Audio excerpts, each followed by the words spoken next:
Bonsoir tout le monde et bienvenue dans ce nouvel épisode du Bistrot du Parti de la France, avril 2025. Et oui, vous savez, en fin de mois, comme chaque fin de mois, nous faisons un bistrot du Parti de la France. Et en l'occurrence, un bistrot du Parti de la France, c'est un peu comme un forum du Parti de la France, sauf que nous picolons et que nous sommes plus nombreux. En l'occurrence, je suis avec de bons amis, on est bien entouré ce soir. Tout d'abord, on a Yanis Morio. Yanis Morio, vous êtes membre du bureau politique du Parti de la France et mon suppléant, mon candidat suppléant dans le cadre des élections législatives qui arrivent dans un mois, 3 semaines même. Comment allez-vous, Yanis? Eh bien, ma foi, fort bien. J'espère que cette petite aventure chalonnaise et montcelienne ne nous conduira pas en prison, mais qu'elle nous conduira plutôt au Palais Bourbon. Ah, mais en plus ça fait des rimes, ça fait des rimes. Et oui, la prison, on pourra en parler peut-être dans quelques minutes, parce que j'ai fait une vidéo qui visiblement n'est pas passée inaperçue. On en parlera un peu plus tard, ce parti des actualités. J'ai avec moi Yann Soler. Yann Soler, vous êtes membre du bureau politique du Parti de la France, délégué régional de l'île de la Réunion, et de manière générale représentant des Drom-Tom également. Comment allez-vous, Yann? Bah écoutez, je vais pas changer mes habitudes, je vais comme un OQTF en France. Je vais Ah très bah bien. formidable, formidable. Et vous êtes en compagnie de Martine, nouvelle adhérente du Parti de la France. Comment va Martine? Bonsoir, ça va très bien. Contente de représenter la jante féminine ce soir. Et puis moi, je vais mettre tout de suite les pieds dans le plat. Je ne dirai pas Drôme, je dirai Dom, comme on a l'habitude, parce qu'il y en a assez de tous ces changements de nom. Voilà. Certains disent même colonie, vous savez. Hein. Cesse de provocation. J'ai aussi avec moi Tom Bombadil. Bah Tom Bombadil, j'ai fait une émission avec lui il y a pas très longtemps, bah hier, il y a 24 heures en l'occurrence.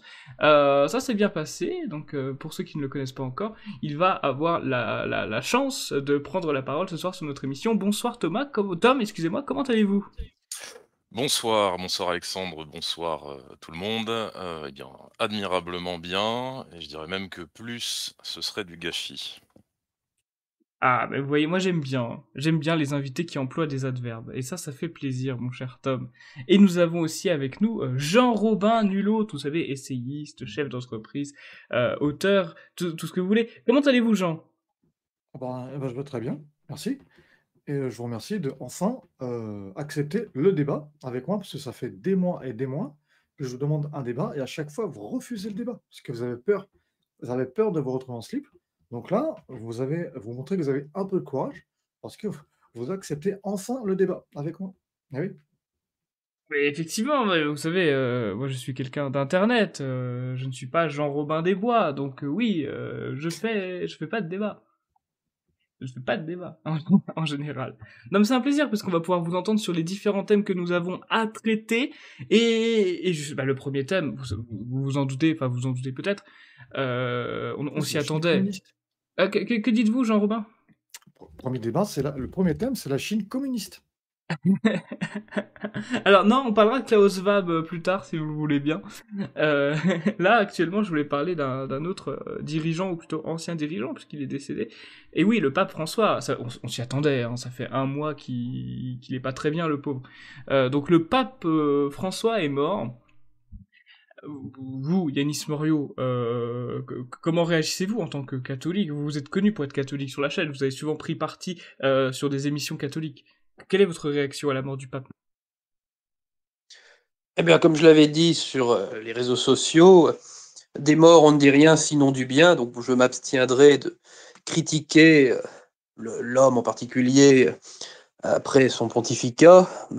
Effectivement, le bilan tant politique en tant que chef d'État que le bilan religieux en tant que chef de l'Église aurait été assez catastrophique. La persécution des traditionalistes, tout un tas de problèmes plus intra-religieux et également sa politique visant à accueillir encore plus de migrants en Europe. Le pape que d'une partie de l'Église catholique, hein, celle de l'hémisphère sud. Je m'abstiendrai de trop le critiquer maintenant. Il est dans son cercueil qui vient d'être fermé ce soir. Et bon, je vais surtout prier et me concentrer sur l'avenir, donc sur le conclave qui va commencer dans quelques jours, enfin semaines maintenant. Et voilà, espérer si possible, un miracle et une élection du cardinal Robert Sarrat qui, enfin, remettrait un peu de tradition. Je sais bien que tout ça ne va pas faire plaisir à notre comparse calviniste Jean Robin, évidemment. Bah, ça, effectivement. Mais d'ailleurs, oui, on parle beaucoup du cardinal Sarah, mais on parle pas assez, selon moi, parce que je le préférerais pour être le prochain pape, personnellement, le cardinal Raymond Burke. Je sais pas si on dit Burke ou Bourquet. Burke, je crois plutôt, c'est un américain. C'est un américain. Il est jamais cité parmi les candidats potentiels, c'est dommage. Moi, je l'aime bien. Techniquement, tout cardinal peut le devenir, mais bon, il y a plus de chances, même si bon, il y a toujours les gens qui font des pronostics. Alors on voit des bookmakers comme si c'était le tiercé qui vont dire un tel a plus de chances, que ce soit Paroline, que ce soit Taglé, que ce soit... C'est assez absurde, personne ne sait ce qui se passe au conclave, sauf ceux qui y sont et qui n'ont pas le droit de faire des fuites, même si c'est arrivé quelquefois dans l'histoire. Mais bon, Burke, que j'aime beaucoup aussi, que j'ai rencontré une fois lors d'une messe, malheureusement a peu de chance, parce qu'il y a aussi, donc, les cardinaux sont des hommes de Dieu, mais sont aussi des citoyens de leur pays. Et effectivement, un Américain, un États-Unien, un gringo, a souvent mauvaise presse en Amérique latine. Et il y a beaucoup de cardinaux latino-américains qui, effectivement, ne voudraient pas d'un pape made in États-Unis. Donc c'est peu probable, mais après tout, pourquoi pas? Il y a déjà eu des papabilés américains, donc pourquoi pas? En tout cas, que ce soit Monseigneur Sarah, que ce soit Monseigneur Burke, pourquoi pas même Monseigneur Muller, ma foi, ce serait en tout cas une bonne chose pour l'Église. En tout cas, que ce soit un traditionnaliste, ou peu ou prou traditionnaliste. Si le cardinal Sarah est élu, ce serait le premier pape non blanc. Il y aurait de quoi encore, il y aurait encore de l'encre qui coulerait, je pense, parce que ce serait le premier, il me semble, de l'histoire pontificale. C'est-à-dire depuis... Mais celui-là ne plaira pas aux gauchistes. Millénaire. Ça ne plairait pas aux gauchistes. Il y a déjà eu des papes africains, mais d'Afrique du Nord, des Berbères. Mais c'était dans les premiers siècles de l'Église. Oui, c'était les premiers, c'est comme, voilà, Saint-Augustin, on aime bien le citer comme un des aides, bah c'était pas un Algérien, faut quand même doser. Faut quand même doser. Bah oui, bah voilà, faut quand même doser. Mais oui, non, mais effectivement, c'est intéressant parce que j'ai vu des réactions un peu tout et son contraire. J'ai vu des personnes qui se réjouissaient de la mort du pape et qu'il fallait même la célébrer. C'est quand même très particulier pour des catholiques qui veulent célébrer la mort d'un homme déjà en premier lieu et d'un pape en second pour défendre le catholicisme. Je trouvais ça un peu étrange. Et des personnes qui au contraire étaient ultra tristes, qu'on ne soit pas plus ému que ça, alors que bon, j'ai envie de dire 88 ans, il a un état de santé déplorable. Oui, il est mort le lundi de Pâques, ce qui est d'ailleurs une forme de coïncidence. Mais bon, on s'y attendait. Voilà, on s'y attendait. C'est pour ça aussi j'ai vu beaucoup de gens qui disent, suite à la mort du pape, il faut arrêter avec le christianisme et il faut revenir au paganisme. Du coup, j'avais passé un petit coup de gueule rapidement sur Facebook et Twitter, qui n'avait rien à voir avec Thomas Ferrier d'ailleurs, contrairement à ce que j'ai pu lire. Voilà, notre pays, notre pays est littéralement à deux doigts de couler, et la priorité de certains, c'est de remettre tout Atis au centre de la foi européenne, alors que eux-mêmes n'y croient pas. C'est pour ça que j'ai mis un petit coup de gueule. Et là, oui, Tom Bombadil, c'était pas du tout pour vous. J'ai vu que vous me demandiez si c'était par rapport à vous. Oui, tout à fait, parce que effectivement, Alexandre, donc pour nos auditeurs qui n'ont pas assisté à cet échange sur Facebook, hein, voilà. J'ai une certaine critique. Je suis d'extraction catholique, dirons-nous, mais je reste relativement critique vis-à-vis des institutions et de ce que produit actuellement le catholicisme. Alors, c'est pour ça que j'ai jugé utile à ce moment-là, et tu le fais bien de le dire, de préciser ma pensée. Voilà, j'aurai peut-être l'occasion de le faire plus avant au cours de cette émission, du moins au cours de ce sujet, si la parole m'est donnée. Ah bah oui, c'est justement, c'est là qu'il faut le faire, là. Il faut y aller. Très bien, très bien, très bien. Eh bien, tout d'abord, je tiens à adresser mes condoléances évidemment aux catholiques qui peuvent être sincèrement touchés par la mort du souverain pontife.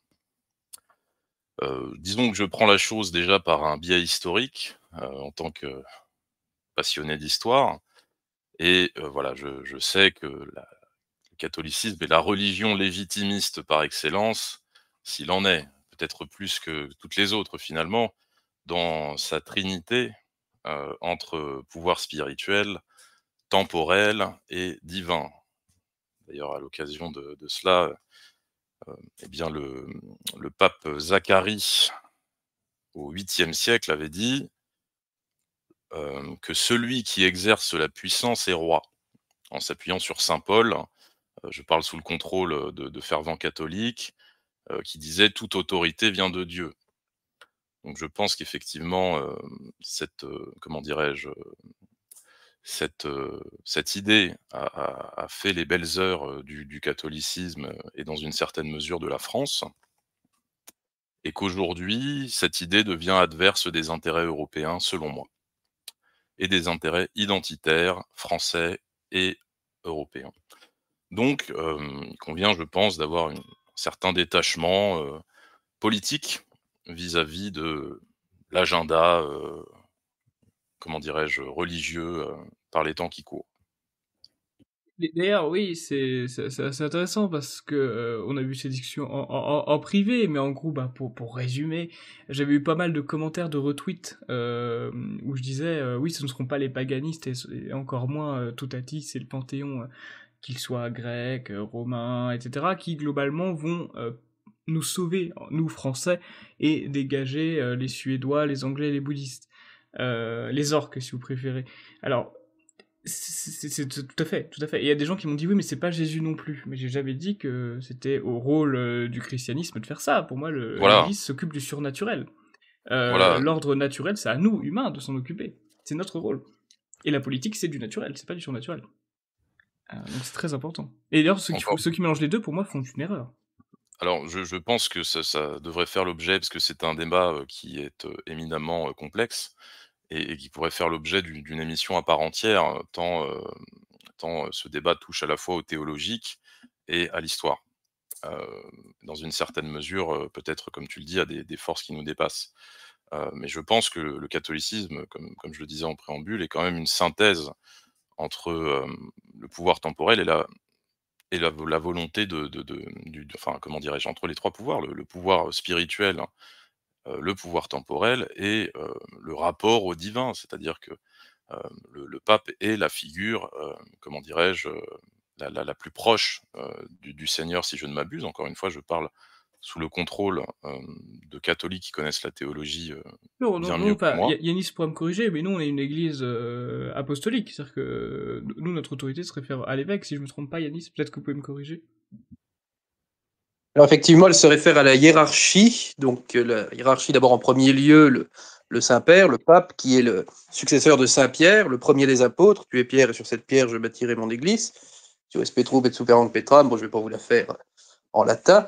Et tous les évêques qui descendent, donc qui descendent pas généalogiquement, papa, maman, enfant, évidemment, mais qui ont été ordonnés par un évêque qui lui-même, enfin, qui ont été sacrés par un évêque qui lui-même a été sacré par un évêque, remontant ainsi jusqu'aux apôtres. Donc c'est toute cette succession qui fait nos évêques et qui fait donc la hiérarchie de l'Église catholique. Il en va de même d'ailleurs chez les orthodoxes, même s'il n'y a pas de pape particulier, de chef de tous les patriarcats. Et vous, Jean Robin, sur le calvinisme, ça marche comment dans le calvinisme? Vous avez Trump déjà, mais je sais pas si c'est le chef religieux. Ah bah, bon, déjà, ce que vous n'avez pas dit, c'est que le pape, c'était un agent communiste, c'était un agent chinois, déjà de Xi Jinping à l'époque. Donc ça, vous l'avez pas dit, donc ça démontre que quelque part, vous êtes complice de ce système, hein. Et bien évidemment que c'est une bonne nouvelle qu'il soit mort, puisque justement, c'était un agent mis en place par la Chine communiste et par Vladimir Poutine. Et de toute façon, il y aura un autre pape qui sera encore plus un agent de ce système-là. Donc moi, de toute façon, ils vont tous aller en enfer. Et c'est écrit dans la Bible. À un moment donné, il faut lire la Bible. La réponse est dans la Bible. Et vous aussi, vous allez tous aller en enfer. La réponse, c'est du côté des calvinistes. Ah bah, en gros, il y a que les calvinistes qui vont au paradis, quoi, globalement. Ah oui, C'est assez sectaire. C'est assez sectaire. Même nous catholiques, ne sommes pas aussi c'est pour ça, moi, je vous arrêtés. invite à me rejoindre, hein. Avec ma femme, déjà, bah, on est 2, donc rejoignez-nous et avec ça, on luttera contre les forces démoniaques qui agissent sur la terre. Non, mais c'est intéressant. Faudrait faire un jeu vidéo de votre histoire, ce serait intéressant. Ah bah, j'ai déjà fait un jeu de société, Bible Party, mais malheureusement, bah, ça n'a pas marché à cause de la Chine communiste.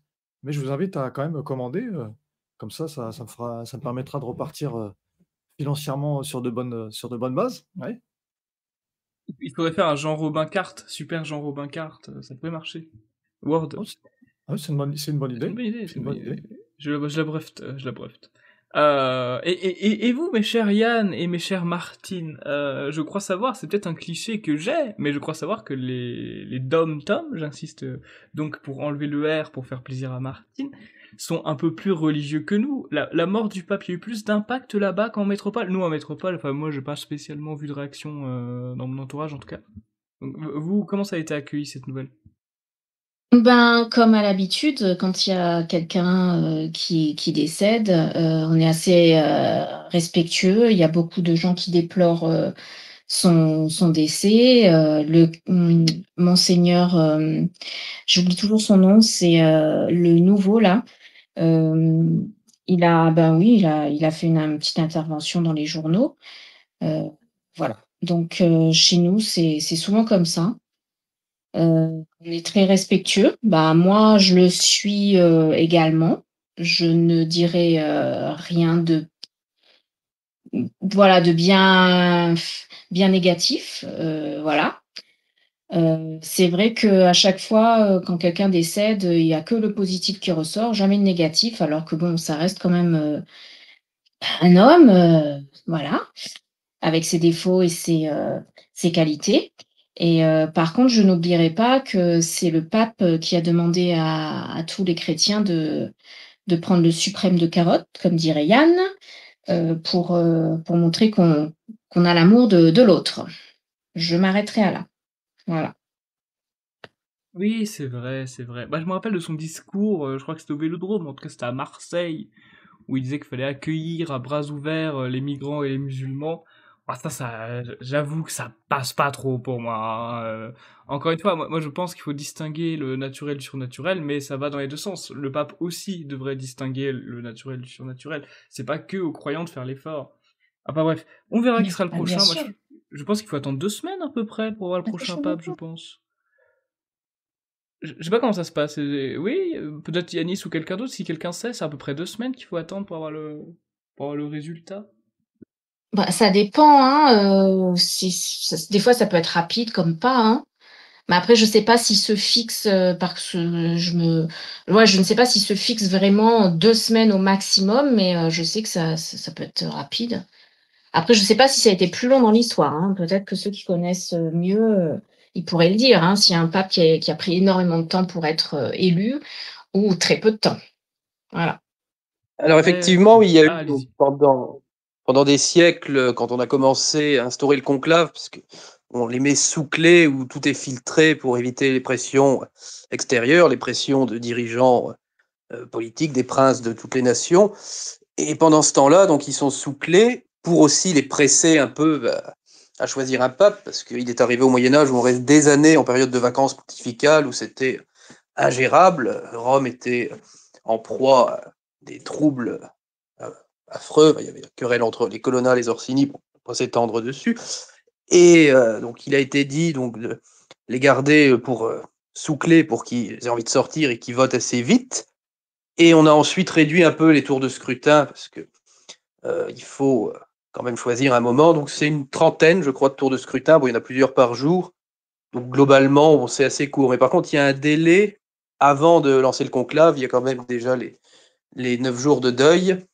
Et ensuite, donc, il y a des réunions préparatoires avec les cardinaux aussi non électeurs qui ont plus de 80 ans, qui ne peuvent pas participer au vote, mais qui peuvent partager leur expérience. Bon, c'est quand même très long de se préparer à un conclave. C'est quand même une grosse... pour un cardinal, voilà, d'être coupé du monde toute la journée. Ça doit être quand même une épreuve. Ça, je ne suis pas cardinal, je ne l'ai pas vécu, mais ça demande quand même une préparation importante. Plus faire venir voilà, tous ceux qui viennent du bout du monde. On a aussi un cardinal papou, c'est une nouveauté depuis quelques années. Donc voilà, le temps de réunir tout le monde, il faut un délai raisonnable. Oui, quand même, hein, quand même. Bah écoutez, on verra qui ce sera, on verra. On va continuer de parler de choses, voilà, pas forcément positives. Je sais pas si vous avez, bah si, je pense que vous avez vu parce qu'on en a beaucoup parlé. Il y a eu une attaque dans un lycée nantais. Et justement, il y a Thomas Joly qui a fait un reportage, n'importe quoi, c'est mon rôle ça, qui a fait un communiqué de presse, excusez-moi, et je vais tâcher de vous le lire. Donc Thomas Joly a écrit un communiqué de presse qui s'appelle Président du Parti de la France. Tragédie à Nantes, le sang des innocents et l'aveuglement des responsables. Thomas Joly nous dit: Hier, la France a une nouvelle fois été frappée par l'horreur. À Nantes, dans ce qui devait être un sanctuaire pour nos enfants, une lycéenne a été sauvagement assassinée à coups de couteau et 3 autres jeunes ont été grièvement blessés. Nos pensées émues vont aux familles plongées dans le deuil et la douleur, ainsi qu'à toute la communauté scolaire bouleversée par cette barbarie. Le tueur, Justin Adarpolat, âgé de 15 ans, individu d'origine turque, n'est ni un militant d'extrême droite, comme certains voudraient le faire croire à coups de titres racoleurs, ni un croisé de la haine raciale. Il semble, à ce stade, que nous avons eu affaire à un esprit instable, ravagé par une forme de paranoïa née de l'éco-anxiété. Ce mal moderne distillé par les gourous pseudo-écolos et leurs discours apocalyptiques qui instillent la peur et la culpabilité dans l'esprit des jeunes au nom du climat. Mais une question s'impose: où sont les responsables ? Comme toujours, nos gouvernants regardent ailleurs, récitant mécaniquement les mêmes litanies sur la résilience et la solidarité. Pas un mot sur l'échec criant de la prévention. Pas un mot sur la démission de l'État face à la montée de la violence dans nos établissements scolaires. Le Parti de la France appelle à des mesures de bon sens. Nous réclamons que chaque établissement scolaire puisse désigner un référent armé, dûment formé et habilité, membre de la communauté éducative, prête à intervenir immédiatement pour neutraliser toute menace, qu'il s'agisse d'un agresseur isolé, d'un déséquilibré ou d'un terroriste. L'heure n'est plus aux bougies et aux marches blanches, l'heure est à l'action. C'était le communiqué de presse de Thomas Joly, président du Parti de la France. Alors oui, je crois qu'il a même écrit un manifeste, le tueur en question, Tout à fait. que j'ai lu, d'ailleurs. Que j'ai lu, il écrivait très bien, on peut le dire, pour quelqu'un de 15 ans, il avait quand même une belle... voilà, il écrivait quand même correctement. Peu importe, peu importe. Peu importe ce qu'il a fait, pas du tout, mais peu importe ce qu'il peut penser, je parle vraiment que de la forme, la manière d'écrire m'a assez surpris, je pensais pas que beaucoup de gens de 15 ans écrivaient aussi bien. Mais sinon, globalement, oui, c'est intéressant, c'est que le thème éco-anxiété a été évoqué, je suis né peut-être un peu tard, je sais pas si je suis né un peu tôt ou quoi, mais moi ça me parle pas trop. Vous connaissez des individus qui font preuve d'éco-anxiété, qui ont peur chaque jour que la Terre explose à cause de la pollution? Peut-être un d'entre vous? Si je peux me permettre, je dirais qu'en cela, ça s'inscrit tout à fait dans un discours mainstream, écologique. Mais je réserve peut-être, mon intervention sur le sujet pour, on va laisser parler, peut-être, mes confrères et mes consoeurs, avant, dans la mesure où j'ai quand même, je me suis pas mal penché sur, cette question, sur ce dossier, nantais et j'ai lu également, Alexandre, le manifeste et j'en ai tiré une petite analyse qui vaut ce qu'elle vaut, mais je la proposerai, quand il faudra. Très bien, très bien. Bah, je sais pas si vous aussi vous avez été surpris, mais c'était bien écrit le manifeste. Pour quelqu'un, on rappelle que c'est quelqu'un de 15 ans quand même, déséquilibré de surcroît. Alors, cela dit, si tu t'adresses à moi, Alexandre, comme je te le Oui. disais lors de notre émission, tu peux me tutoyer.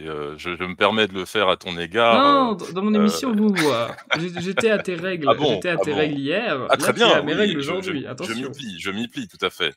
Bien sûr, Hem, discipline. ton Attention. toit, ta loi, tout à fait. Je vais avoir du mal à te vouvoyer pour le coup parce qu'on avait, adopté un ton assez personnel, mais je vais essayer d'y revenir dans ce cas-là. Hem, donc, ce que j'ai analysé, c'est que ça se passe en 3 temps. Ce récit médiatique, hein, tout d'abord, c'est articulé en 3 temps. La première chose qu'on nous a assénée, c'est que ce serait un blanc. Donc ça, c'était le postulat de départ de la classe médiatique. Ensuite, internet a fait son travail, hein, puisque nous ne sommes pas, sous l'URSS de 1945. L'information est contrebalancée par, eh bien, tout simplement, l'outil internet qui, à cet égard, est formidable. Donc, ça a été très rapidement mis à mal, cette version du terroriste blanc, hein, par eh bien, tout simplement la divulgation de sa trogne d'ottoman et de son nom complet, que tu as, je crois, formulé. Ensuite, donc, dans un deuxième temps, une fois cette version mise à mal, on nous a dit que c'était un nazi. En cela, je crois que même Johann Chaputto aurait du mal. Alors, pour ceux qui ne le connaissent pas, c'est un historien spécialiste du nazisme, hein, très à charge sur toutes les questions politiques. Je pense que même lui aurait du mal à soutenir cette thèse, hein, la thèse du nazi qui aurait agi par idéologie nationale-socialiste. C'est farfelu, c'est le moins qu'on puisse dire. À moins de prêter au nazisme un volet éco-anxieux, comme tu le disais, et technophobe, hein, puisqu'il y a, si tu as lu ce manifeste, tu le sais comme moi, il y a tout un volet technophobe qui n'est pas sans rappeler d'ailleurs la pensée de Kaczynski ou d'Ellul dans une moindre mesure. Ensuite, dernier volet, c'est une fois que les deux premiers, comment dirais-je, piliers de la fable médiatique sont tombés, c'est le dernier recours. C'est la sortie des confusionnistes. Alors, on donne dans l'angélisme adolescent, torturé, dans l'idéologie sinueuse, un peu imperceptible, et pas vraiment compréhensible.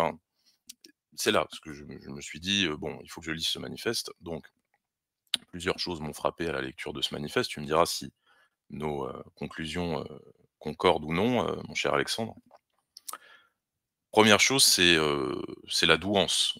Je pense, tu l'as dit, qu'il écrivait très bien, moi je vais aller plus loin que ça. Je pense que nous sommes en présence d'un adolescent à très haut QI. Je ne sais pas s'il a été testé, par un WISC ou un WACE ou un autre outil, de mesure du QI, mais je pense que c'est Pour ceux qui ne quelqu'un connaissent qui pas, Visc, je précise pour nos auditeurs, hein, parce qu'ils sont pas tout à tous fait, dotés d'un bac+3 en psychologie. Un Visc 5, c'est le test de QI sur 5 catégories qu'on passe généralement aux moins de 16 ans, et un Vice 4, c'est 4 catégories au plus de 16 ans, pour voilà, mesurer tout le à fait. QI. Tout à fait. Donc quoi qu'en disent les gauchistes, ça reste actuellement l'un des outils les plus fiables pour mesurer les capacités cognitives et ce qu'on appelle vulgairement l'intelligence, même si on pourrait deviser sur les limites de l'intelligence et sur ce qu'on y classe ou non. Mais en tout cas, voilà, je pense que nous sommes en présence d'un adolescent à très haut QI, donc plus de 130, voire plus de 140. Encore une fois, je ne parle pas en clinicien, c'est une simple observation. On est en présence d'un adolescent de 15 ans. Comme tu l'as si bien fait remarquer, très peu d'adolescents de 15 ans ont une pensée aussi articulée et un écrit aussi fluide. Deuxième chose qui m'a frappé, il parle de la Terre. Alors il parle de la Terre comme un tout organique, voire, comme, une déesse primordiale, comme, finalement Gaïa. On est dans ce domaine-là, on est dans cette sémantique, on est dans ce registre-là. Il parle de la Terre comme de Gaïa. Son discours, est totalement sur ce plan-là, compatible avec, un certain discours écologique, mainstream, dont on nous abreuve aujourd'hui. Son réel point de friction par rapport à justement ce discours écologique, mainstream, je pense qu'il est dans son rapport au monde. Encore une fois, ça fait, très approche, psychanalytique, hein, ce que je dis, mais c'est pas mon but. C'est vraiment pour, essayer de comprendre, en fait, tout simplement, cet individu plutôt que de balayer du coude, comme l'ont fait les confusionnistes que j'évoquais précédemment, en disant: «Non, non, écoutez, c'est un adolescent torturé, il faut pas chercher plus loin», voilà. Une fois qu'on avait vu que ce n'était pas un blanc, vu que ce n'était pas un nazi, il fallait bien dire quelque chose et même cette version-là ne tient pas et c'est pour ça que j'ai cherché à aller, au bout pour la démonter. Donc pour ceux qui ont lu Kaczynski, il est difficile de ne pas faire le parallèle, hein. C'est vraiment une pensée technophobe, de propagande presque par le fait, dans un certain, volet donc de promotion de l'action terroriste. Moi, je pense que son texte, son manifeste là, à cet adolescent préfigure son action, quoi qu'il en dise. D'ailleurs, il a jugé utile de préciser dans son manifeste, que celui-ci n'avait pas vocation, de praxis, n'avait pas vocation à être transposé par une action, directe. La suite nous a montré que c'était bel et bien le cas. En conclusion, je dirais que c'est un esprit qui aurait pu briller s'il avait, fait les bonnes rencontres intellectuelles.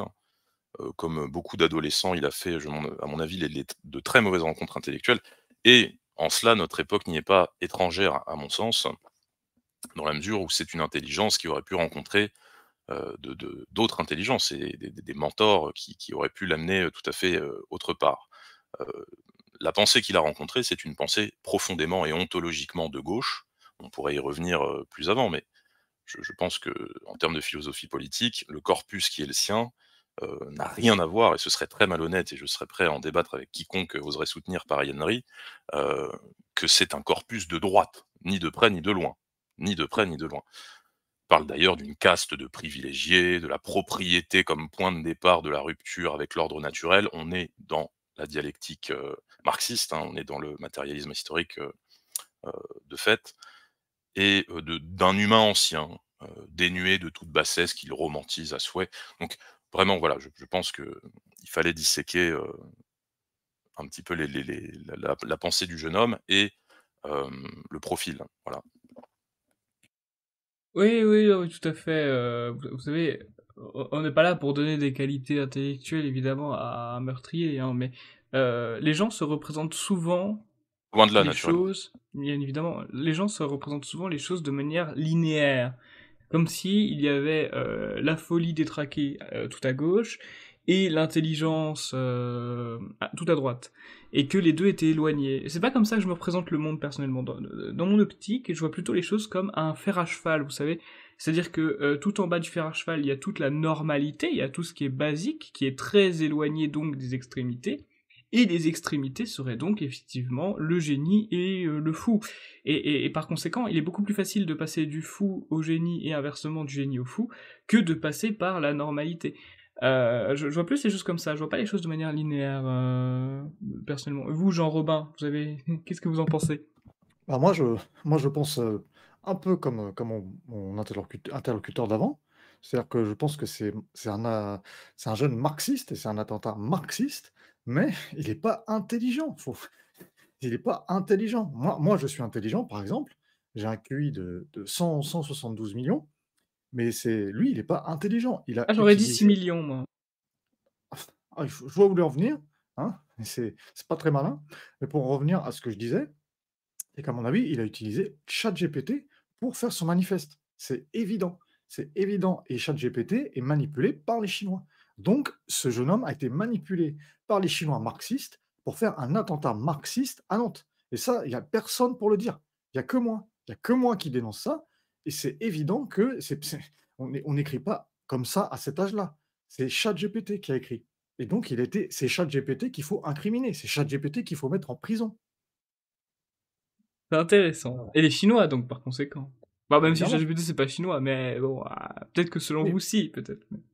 Mais si, ils sont influencés, j'en ai fait une vidéo, ils sont influencés par les Chinois, par la Chine communiste et par les marxistes. Ça, c'est évident. Bah, c'est évident, n'est-ce pas? L'évidence même. L'évidence même. Alors, on a fait une actualité sur la métropole. Mais évidemment, si vous autres, autres invités, vous voulez prendre la parole sur chaque thème, vous pouvez. Alors, vous n'avez pas besoin d'attendre que je vous donne la parole. Si vous avez quelque chose d'intéressant à rajouter, vous êtes à la maison, vous êtes au Ouais. bistrot. Allez-y, Martine. Ou Yann. Oui. Oui, ou Yann, vas-y Yann, si tu veux commencer. Ouais, donc je disais, je vais paraphraser Monsieur Jean Robin, d'autant plus que Nantes est une ville marxiste, comme Bordeaux, comme Montpellier, comme Paris. C'est des villes bien marxistes.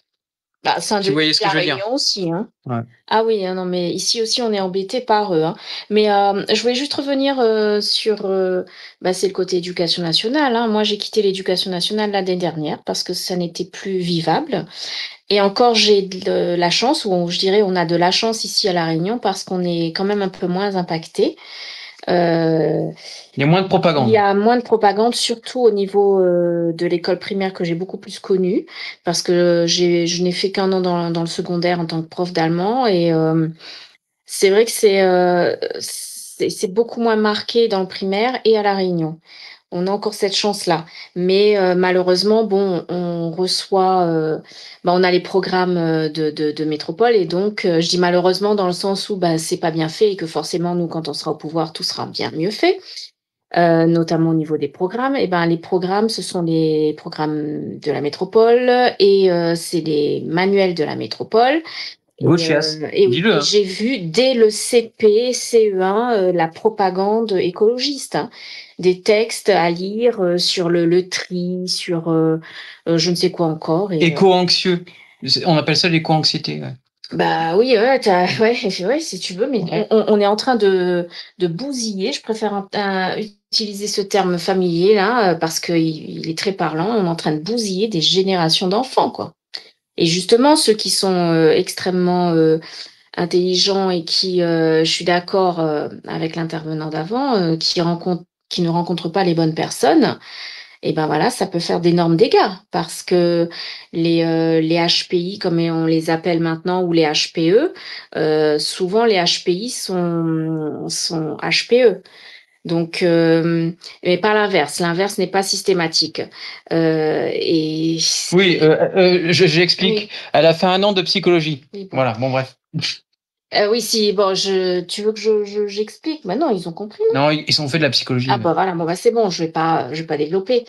Et donc voilà, si cet enfant-là, ça reste un enfant, hein, même s'il a 16 ou 17 ans, je sais plus exactement. Si cet enfant avait ce côté HPE en plus du côté HPI, et ben voilà, l'explosion que ça fait et la catastrophe que ça entraîne. Voilà, c'est tout ce que j'avais à dire là-dessus. C'est intéressant parce que je voulais faire une émission, alors peut-être qu'il va un peu à l'encontre de ce que vous venez de dire, mais on peut en discuter aussi, c'est le bistrot. Oui, alors, parce que HPI, pour ceux qui ne savent pas, en gros, c'est la courbe de Ghosn, hein, c'est-à-dire en dessous de 70 de QI, on est déficient, entre 70 et 130, on est normal, et au-dessus de 130, on est ce qu'on appelle HPI, haut potentiel intellectuel. Et on entend souvent, c'est souvent associé le terme HPI à HPE. Mais la distinction que je fais, c'est que HPE, c'est concernant les émotions. HPE n'est pas reconnu, si je ne dis pas de bêtises, ce n'est pas reconnu Tout à fait, sur le plan tout à fait. voilà, psychologique. J'allais le dire, effectivement, ça n'a Et- pas et c'est ça, de valeur scientifique. de valeur scientifique, tout à fait. Et moi, personnellement, je ne reconnais pas du tout l'existence d'HPE, je préfère volontiers parler d'hypersensibilité plutôt que de potentiel. Mais c'est intéressant que c'est une distinction, là c'est une distinction d'autiste qu'on est en train de faire, mais pour moi l'HPI c'est pas la même chose que le HPE. HPE c'est vraiment c'est ce qu'on appelle l'hypersensibilité incontrôlée en gros, hein. C'est ça, hein. On parle plus volontiers en termes scientifiques de maturité affective, mais le terme HPE n'a pas de valeur scientifique à proprement parler, bien qu'il soit souvent employé effectivement. Le terme HPI, d'ailleurs on devrait dire HQI plutôt, puisque HPI, la notion de potentiel induit une certaine subjectivité. HQI, c'est mesurable, c'est-à-dire que c'est documenté, testé selon des outils scientifiques à peu près incontestables aujourd'hui. Oui, c'est Ouais, vrai qu'on ne peut allez-y. pas mesurer les émotions, hein. Ça, c'est. Comment? On ne peut C'est pas Pas mesurer les émotions. C'est beaucoup C'est plus vrai. sinueux, effectivement. C'est tout plus compliqué, effectivement. En plus, ça peut varier. Enfin, j'imagine, je sais pas, ça peut varier. C'est pour ça que je préfère parler de sens. Par exemple, je sais pas, moi, l'ouïe, l'odorat, etc. Est-ce que les sens sont surdéveloppés ou pas? Parce que mine de rien, c'est un peu lié à l'émotion aussi. Mais on fera une émission un jour là-dessus. J'ai des psychologues dans mes contacts et ça fait longtemps que je me demande si je ne ferais pas une émission sur la psychologie, c'est assez intéressant. J'ai étudié la psychologie de mon côté aussi. Donc c'est vrai que c'est un domaine qui m'intéresse beaucoup. Mais continuons. L'idée, c'est pas de vous contredire, hein, Martine. Je souscris à tout ce que vous venez de dire. C'est comme le terme MBTI aussi. Pas qu'on du entend tout. beaucoup. Les personnalités, Tom Bombadil, ça doit vous parler, ENTP, INTP, Oui, tout à INTJ. fait, tout à Ça fait. aussi, ça n'a pas de valeur scientifique, mais c'est vrai que c'est quand même assez bien foutu, ce machin. Voilà, je m'abstiendrai parce que sinon je vais rentrer assez rapidement dans le rôle du pilier de comptoir qui comment dirais-je, qui contredit absolument tout, donc c'est pas mon but, mais effectivement le MBTI n'a pas vraiment de valeur scientifique, Tout à fait. bien qu'il soit, voilà, si on doit graduer un petit peu, quand même plus comment dirais-je, on y accorde quand même plus de crédit, que la notion d'HPE. Ouais. Et vous, Jean-Robin, vous êtes HPA? Oh, attention, votre micro est coupé, Jean-Robin, attention. HPA, mais peut-être pas HPI, hein, visiblement. Moi, je suis d'une intelligence supérieure, oui. Parce que j'ai été choisi par Dieu. Non, mais Pour, HPA, pour- c'est l'émotion. Est-ce que vous avez de meilleures émotions que les gens? Non, j'ai pas d'émotion, hein. Ah bah d'accord, vous êtes comme ChatGPT, finalement, vous êtes chinois. Non, moi, je pense que je suis un peu autiste. J'ai pas d'émotion, donc je pense que j'ai pas de HPE. Ok, bah, c'est la classe. Si vous êtes Asperger, autiste, rajoutons-le. si vous êtes Asperger, la classe. Alors je crois qu'Asperger, c'est un terme qui veut, ou qui a, mais moi je rejette, hein, je réfute, qui a pour destinée d'être enlevé, parce que ce serait discriminant ou je sais pas quoi, c'est absurde. Hein. Il faut bien distinguer les Asperger et les Kenner, pour arrêter, faut doser. Mais je sais qu'il y a une polémique autour du terme Asperger, comme quoi ce serait discriminant. Mais ça, c'est n'importe quoi. De toute façon, Martine, c'est n'importe quoi. Hein. Il faut pas tenir de crédit. Mais oui, enfin, peut-être que Tom Bombadil, vous avez vu la polémique passer, mais oui, il y a une volonté de supprimer le terme Asperger parce que ce serait discriminant. En sachant qu'Asperger, ça veut juste dire un autiste qui ne souffre pas de déficience intellectuelle. Et je vais rebondir voilà. un petit truc, je vais dire un petit truc avant que Tom prenne la parole. Désolé Tom, mais ça me vient à l'idée. En fait, il y a Greta Thunberg, c'est une bonne Asperger, et comme par hasard, Elon Musk, c'est pas un bon Asperger, selon les gauchistes. Ah bah Ouais, c'est tiens. vrai. C'est vrai. D'ailleurs, je tiens à rajouter que Asperger, comme je le disais tout à l'heure, contrairement à ce que les gens pensent, c'est pas HPI. Hein. Asperger, ça veut simplement dire qu'il ne souffre pas d'une déficience intellectuelle. Et ben, par exemple, Greta Thunberg, elle ne souffre pas de déficience intellectuelle, mais elle n'est pas HPI, elle n'a pas une intelligence supérieure, et Elon Musk, en revanche, lui, a bien une intelligence supérieure. C'est peut-être pour ça qu'il est mauvais, du coup. Et Bah, oui. selon les gauchistes, oui. Et oui, ouais, Elon Musk, moi j'aime beaucoup Elon Musk. Hein. Je le dis à chaque émission, j'ai l'impression, mais. Ouais, moi aussi. Ah bah, Saint-Elon. Saint-Elon, hein, j'allais le dire pour lui. Ah bah oui, moi j'aime beaucoup Elon. Hein, oui, c'est mon favori. Voilà, c'est mon favori. Faudrait que je fasse une émission que Dieu. C'est bénisse, l'homme de ce Elon siècle.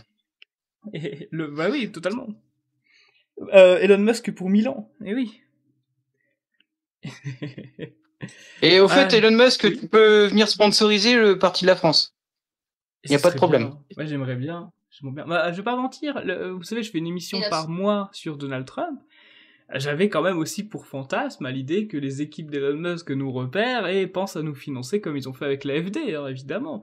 Elon Musk, il est pas français, mais je suis persuadé que les équipes de Donald Trump savent très bien que Marine Le Pen ne sont pas des Trumpistes.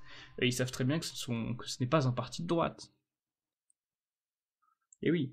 On pourrait dire d'ailleurs qu'ils se tourneraient plutôt vers Reconquête, mais même pas, parce que Sarah Knafo et Éric Zemmour ont dû payer leur place et leur billet d'avion pour aller les voir. Donc, je crois qu'ils n'ont pas encore choisi qui serait les mieux de représenter leur combat en France. Donc oui, effectivement, si la France... Le Parti de la France. C'est un choix évident. Le Parti de la France, sans Mais oui. C'est sûr. C'est ça. Mais attendez, vu que Yann et Martine, vous avez envie de vous exprimer, vous avez bien raison de vouloir vous exprimer, on va parler un petit peu d'Emmanuel Macron, qui est en tournée dans l'océan Indien. Et oui, alors qu'est-ce que vous avez... Alors qu'il a bien été accueilli en réunion, notre président bien-aimé. Ah non, il a fait un deuxième confinement à Saint-Denis.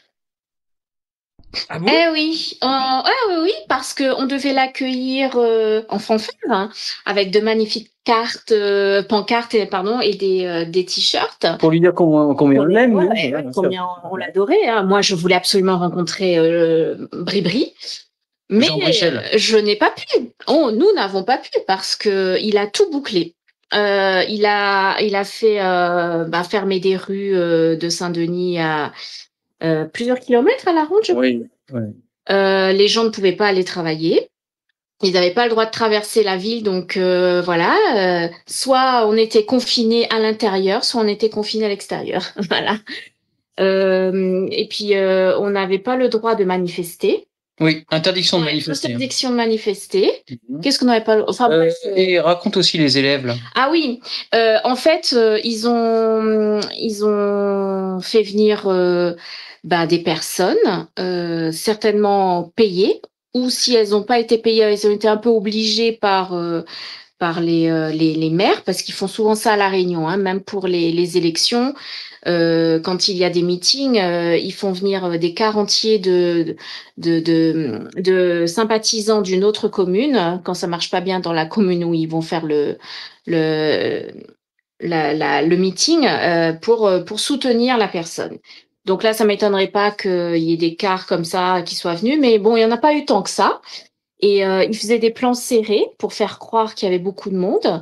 Et ils ont même réquisitionné, ça c'est le commentaire d'une maman sur une page d'info Facebook, une maman déplorait le fait que la classe de sa fille a été réquisitionnée. Enfin, elle a dit sélectionnée, mais c'est moi qui change le terme parce que c'est une réquisition, ni plus ni moins.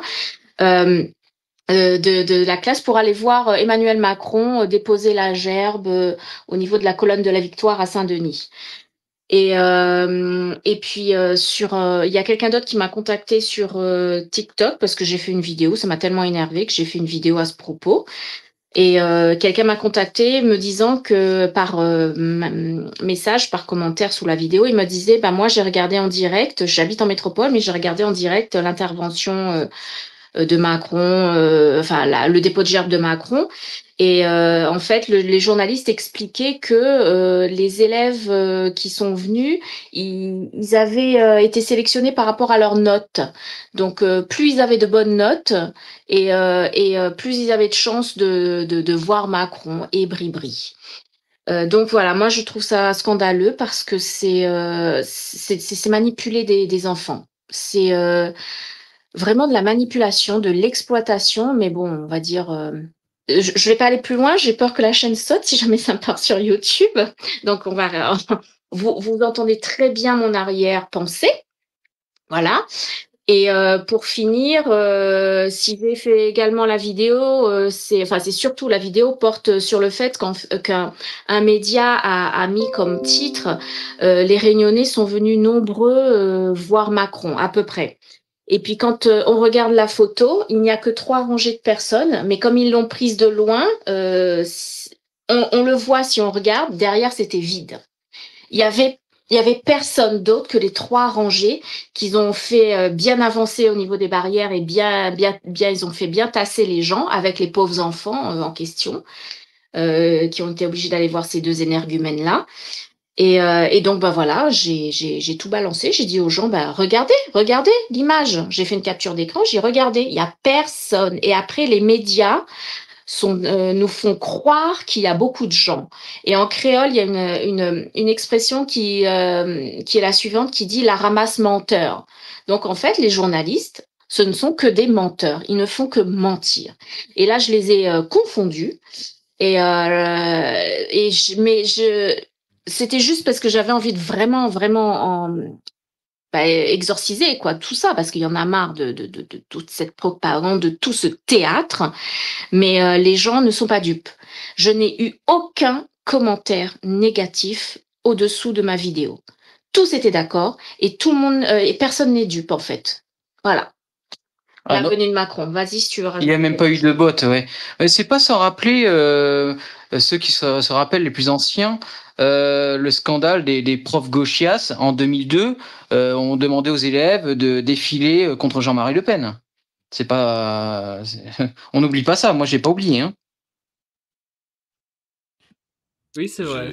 J'ai un ami qui était scolarisé à ce moment-là et qui m'a raconté. Moi, je suis un peu plus jeune, hein, mais j'ai un ami qui était scolarisé à ce moment-là qui m'a raconté que son prof de maths l'avait entraîné en manif, effectivement.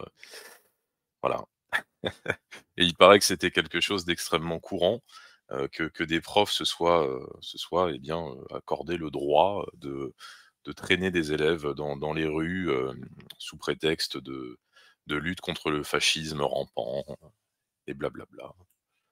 Ouais, et en tant qu'ancienne prof, pardon Alexandre, désolée. Allez-y Martine. Ok, merci. Mais en fait, en tant qu'ancienne prof,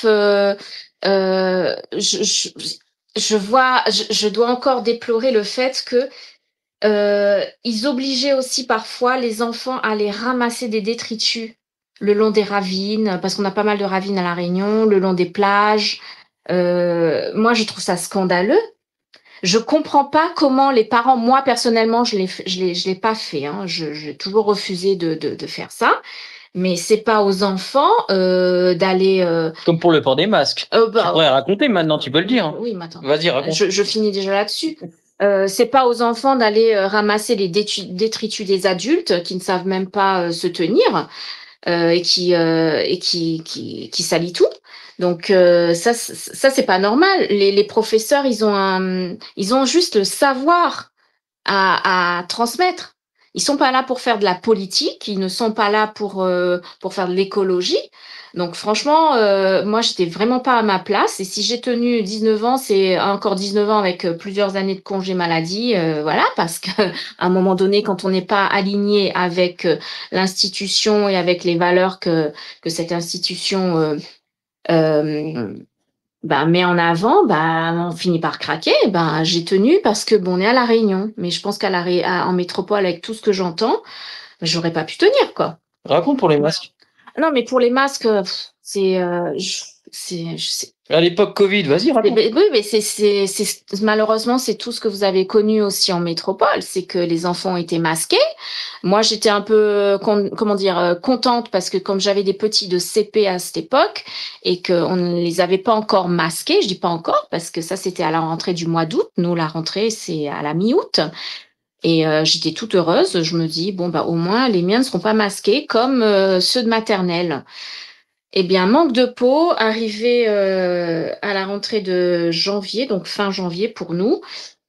La directrice nous annonce, elle a mis en rang tous les élèves de l'école. C'était une petite école, donc c'était rapide, 9, pas plus, 9 rangs. Et puis, elle a dit, maintenant, tout le monde sera masqué, même les petits. Et puis, elle les a remerciés et ces termes me sont restés gravés dans la tête. Merci de jouer le jeu. Je me suis dit, mais dans ma tête, je me suis dit, mais c'est incroyable, mais ils prennent ça vraiment pour un jeu, alors que c'est extrêmement grave.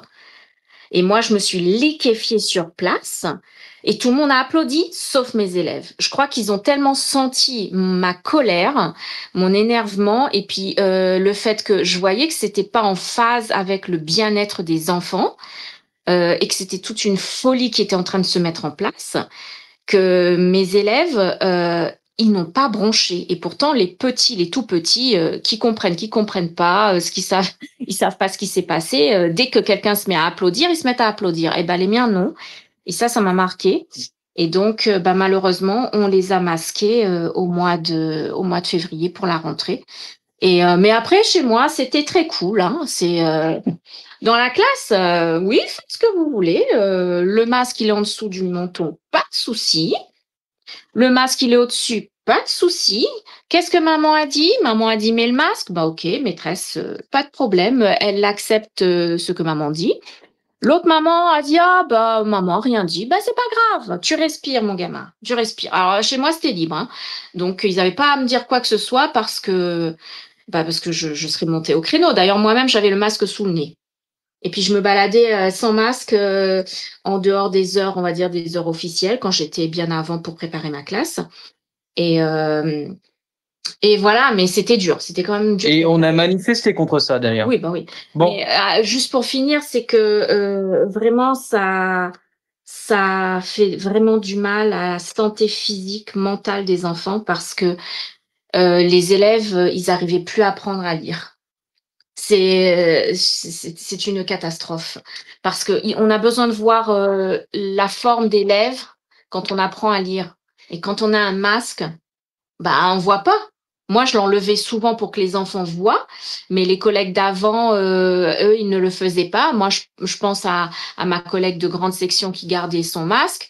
Même si ses élèves n'étaient pas masqués, moi, ceux que j'ai récupérés à ce moment-là, ils étaient vraiment très, très faibles au niveau de l'élocution, au niveau de la lecture. C'était une période dure. Bon, on oublie parce que c'était vraiment très dur. Oui, très très dur effectivement, mais bon, heureusement, j'espère que c'est passé et j'espère que ça ne reviendra pas, mais on n'est pas à l'abri malheureusement. En tout cas, sous le PDF, il n'y aura pas cette hystérie sanitaire. J'ai même pas envie de dire sanitaire, parce que c'était même pas pour notre bien sanitaire, finalement. On nous dit que c'était pour notre bien, pour la santé, pour éviter la diffusion du virus. Mais que dalle. Le masque n'empêche pas la contagion, comme on le sait. Encore moins le masque en extérieur, comme on le sait. Et oui, il y a eu de gros problèmes d'interprétation d'émotions et d'apprentissage de lecture pour les enfants à cause de ce foutu masque à l'école.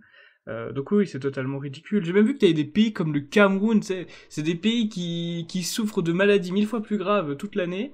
Il y avait des pays comme le Cameroun qui étaient confinés et qui devaient porter le masque.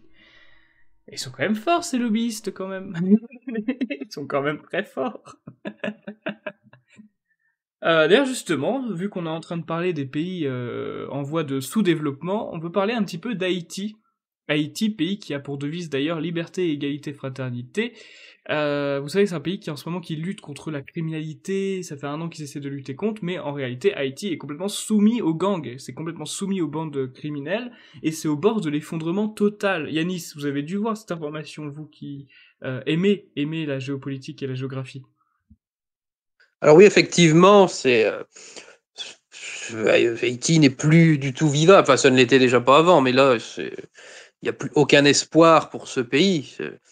Ça m'avait amusé d'ailleurs à l'époque, enfin amusé, humour noir, sans pas mauvais jeu de mots. Le chef de ces rebelles donc, se faisait surnommer Barbecue. Bon, pour des raisons évidemment de sévices qu'il faisait subir à ses ennemis. Mais bon, je veux dire, quand le chef de facto d'ailleurs d'Haïti, parce que le gouvernement légal n'a plus aucun pouvoir, bon, quand le chef de facto d'un pays s'appelle Barbecue, bon, je pense qu'on est de l'ordre de la bande dessinée, du dessin animé. C'est plus grand chose de sérieux. Ce pays, bon, a toujours été intriguant quand on aime la géopolitique et le côté, voilà, l'histoire politique de tous les pays. C'est un pays donc, qui a eu donc, 2 empereurs et un roi, donc, qui se sont autoproclamés chacun. Bon, il y a eu le roi Christophe, il y a eu Faustin Soulouque, il y a eu Jean-Jacques Dessalines. Il y a eu dictature aussi des tontons Macoute, enfin de Duvalier. C'est un pays voilà, où il y a matière à romans. D'ailleurs, il y a eu beaucoup de romans écrits dessus. Mais bon, ce qui se passe aujourd'hui, voilà, on en rigole, mais bon, ça reste quand même dramatique pour les populations. Mais je pense, voilà, il va falloir arrêter, comme avec beaucoup de pays. Bon, ça n'a rien à voir avec la France-Afrique, même si ce sont des Africains à l'origine qui vivent là-bas. Mais je pense qu'il va falloir couper un peu les ponts, cesser de répondre à cette petite musique qui commence à revenir maintenant, de nous reprocher donc de les avoir accablés pour rembourser la dette. Donc il faut voir aussi cette dette dont on parle beaucoup, qu'ils ont fini de payer. Alors je ne sais plus, c'était dans les années 40, je crois, corrigez-moi si je me trompe, dette qu'ils avaient contractée auprès de la France de Charles X, pour que la France reconnaisse publiquement et diplomatiquement l'indépendance d'Haïti. Cette dette, il faut voir pourquoi il y avait eu tant de difficultés à reconnaître Haïti, parce que l'indépendance s'est faite sur un génocide dont on ne parle jamais. Et ce génocide, c'était donc déjà le génocide de tous les Blancs, de ceux qui n'avaient pas pu se sauver, parce qu'il y avait des Blancs en Haïti, comme il y en avait sur les autres îles des Caraïbes. Il n'y en a plus aucun aujourd'hui, c'est plus du tout un pays métissé. Il y avait aussi quelques métis, il y en a encore, mais bon, c'est pas la majorité de la population, et ça s'est pas fait par hasard. C'est qu'il y avait eu un véritable massacre, surtout dans les premiers temps d'Haïti, avec Toussaint Louverture et Jean-Jacques Dessalines. Donc ce pays, voilà, est quand même né sur un génocide, mais on n'en parle jamais. Alors ils ont eu des malheurs dans leur vie, aussi bien des cataclysmes naturels que des dictatures sanglantes, mais bon, ça ne dédouane pas non plus de tout ce qu'ils ont pu faire. Il n'y a jamais la pauvre petite brebis qui est souffrante et qui n'a jamais rien fait, qui est innocente. Donc bon, Haïti, pour son avenir, je pense que de toute manière, c'était comme Noriega au Panama, il a été, même si on ne le reconnaît pas comme le chef d'État dans la liste officielle des chefs d'État, ça va être pareil avec Barbecue. Il sera dans l'histoire, le retiendra comme le véritable chef d'État effectif de l'île. Faut cesser parfois avec le légalisme et voir la réalité de terrain. Hey, Barbecue, oui. Allez-y, Yann. Oui, j'aimerais faire une petite remarque. On va revenir sur le QI. Sachez que vous ignorez pas que la République dominicaine est sur la même île. Oui, non, évidemment, évidemment. Et bon, moi je vais juste parler de QI, c'est tout. Bon, bref, voilà. Je m'étalerai pas plus sur le sujet, mais bon, voilà. Vous regarderez un peu le PIB des 2 territoires et vous verrez. Ah oui, tout à fait, le QI de la population locale, n'est-ce pas? Ok. Exactement, voilà. Je vais pas trop m'étaler, je vais pas faire striker la chaîne, surtout quand ça va être sur YouTube. Bref, voilà. Et puis, petite info, en Guadeloupe, ils ne supportent pas du tout l'immigration haïtienne. J'ai vécu en Guadeloupe, ouais. Ils supportent pas du tout. Ah. Ah. Et vous, Jean Robin, qu'est-ce que vous pensez d'Haïti? Bah, c'est un shithole, comme l'avait dit Donald Trump, mais encore une fois, c'est une volonté des marxistes, c'est une volonté de l'axe chinois. Qu'est-ce qui n'est pas marxiste chez vous Bah, moi déjà, Ah oui, bah oui. et ma femme. Ah oui, donc vous êtes deux à pas être marxistes alors, ok. Bah oui, et on lutte contre les marxistes de la planète. Je vois, c'est intéressant. C'est un bon Mais même programme. vous êtes marxiste. Ah bon? Oui, je Pas le PDF, hein. Non, pas le PDF. Et je l'ai démontré dans une vidéo que vous étiez marxiste. Mais comment on fait pour plus être marxiste je comprends pas. Déjà, il faut dénoncer la Chine communiste, ce que vous ne faites jamais. Une fois, je l'ai fait, je crois. Une émission sur la Chine, ça peut être une idée en réalité, avec... j'ai oublié faudra son nom. m'inviter.